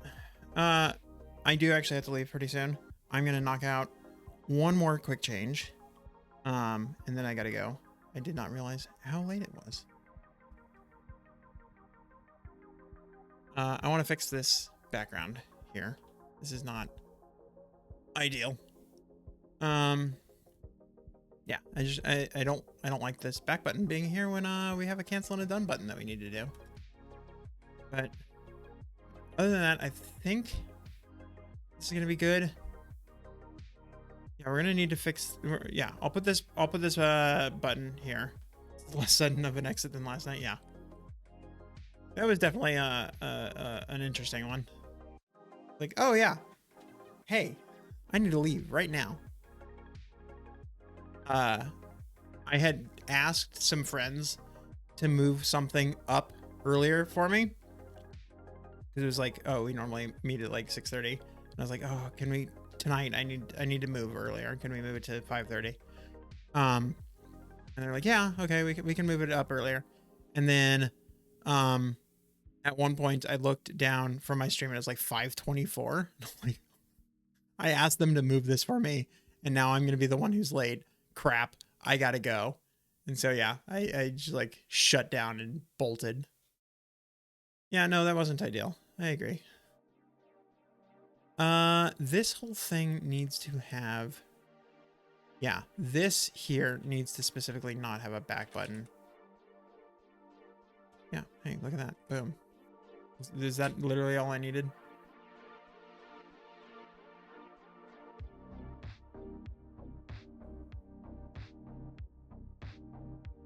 Hey, can we please move this for me? And then I'm the one who's like, oh yeah. Sorry, I didn't get it at the right point. Hey, look at that. There we go. Okay. I'm gonna be gone for a while. I may actually be online again later tonight. We'll find out. I don't know. Can you make websites using HTML? Can you make websites JS using HTML and Python?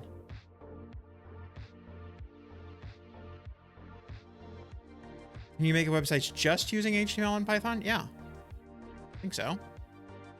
You can't make super interactive website. Well, okay, that's not technically true either. Yeah, just. Okay. Yes. Yes, you can make websites just using HTML. The other thing that I would say is, so yes, you can, because you could have Python using a web framework. I know the big one is called Django, but I'm sure there's other smaller ones that will render HTML out for you. And so you can have kind of this dynamic website where Python is your backend. That is a thing that you can do. I was going to say you can't really have dynamic UI because like you don't have JavaScript, so you don't have anything happening on the front end. So it is really just going from page to page to page. But then I remembered, and this is probably a thing that you want to know about, if you are going to follow this route, is htmx.org. It's just a little thing that you put at the top of your HTML, sorry. And then you add these little parameters to just like buttons and stuff. And what it does is it hits your Python server, and then that Python server will generate new HTML, and then it will run back and render on the new UI. So you can do a lot of this more interactive type stuff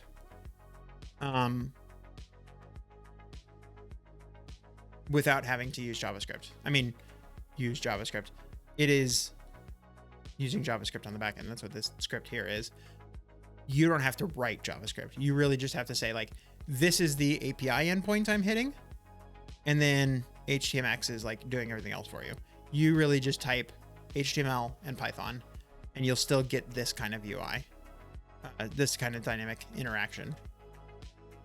But yeah, so yeah, I would say Python web frameworks. Is it worth it to learn Python with HTML or learn a whole new coding language for websites? No, Python's great. Python is a great, I think it's a great beginner language. Somebody asked me just the other day, they're like, hey, I've got a friend, they're just entering college, I think. They want to learn programming. What language should the first language they learn be? And I recommended Python. I don't particularly myself love Python, but I find it very hard to disagree that it is the best like introduction. Oh, sorry, man. Yeah, but yeah, I'm going to say it's the best introductory web frame or programming language. I do think that there's Flask, I think was the other one. I'll give you back your answer when you come back from the ad, but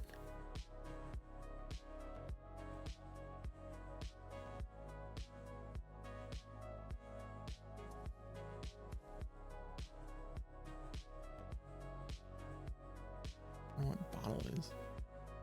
I don't really want to look into this because I don't really know what it is, and I can't make active recommendations about this. Okay, ads are done. Yeah, I was saying that somebody asked the other day what the best like introductory language is, and I would say Python. So yeah, I think learning HTML backend stuff with Python, totally great language to learn it with. As I say, the two things that you probably want to look into are Flask and Django. Nope, more ads. Okay, now they're done. Okay. Saying, Python's a great language to learn. Early beginner language. You should learn it with HTML, backend stuff. The two big ones that you want to learn, or the things that you want to look up, Flask and Django. Flask, here, I can probably copy and paste these into here for you. Boop.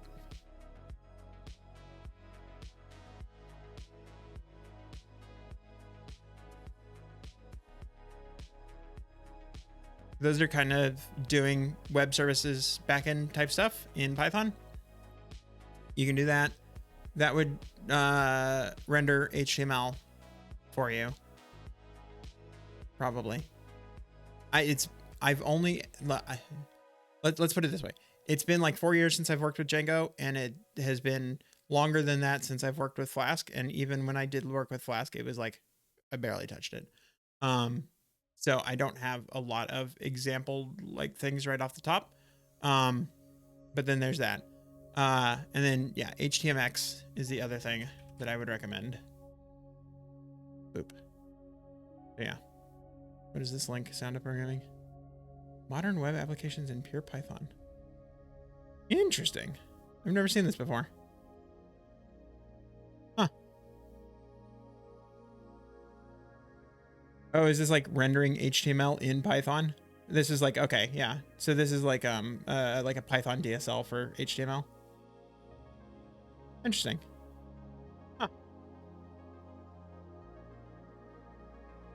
You're gonna head out? Yeah, I think I also am gonna head out. So we're in the same boat there. But yeah, that's cool. Sound up programming. I've never seen that before. Anyway, yeah, thank you all for hanging out. Yeah, I hope to see you again some other time. It may be later tonight. We'll find out. I don't know. Watch the Discord. If it's not later tonight, it will be tomorrow. And yeah, we'll keep working on this edit page, and hope to catch up to here and have something that we can actually edit. But yeah, hope to see you then. Thanks for watching. Have a great rest of your evening and your weekend.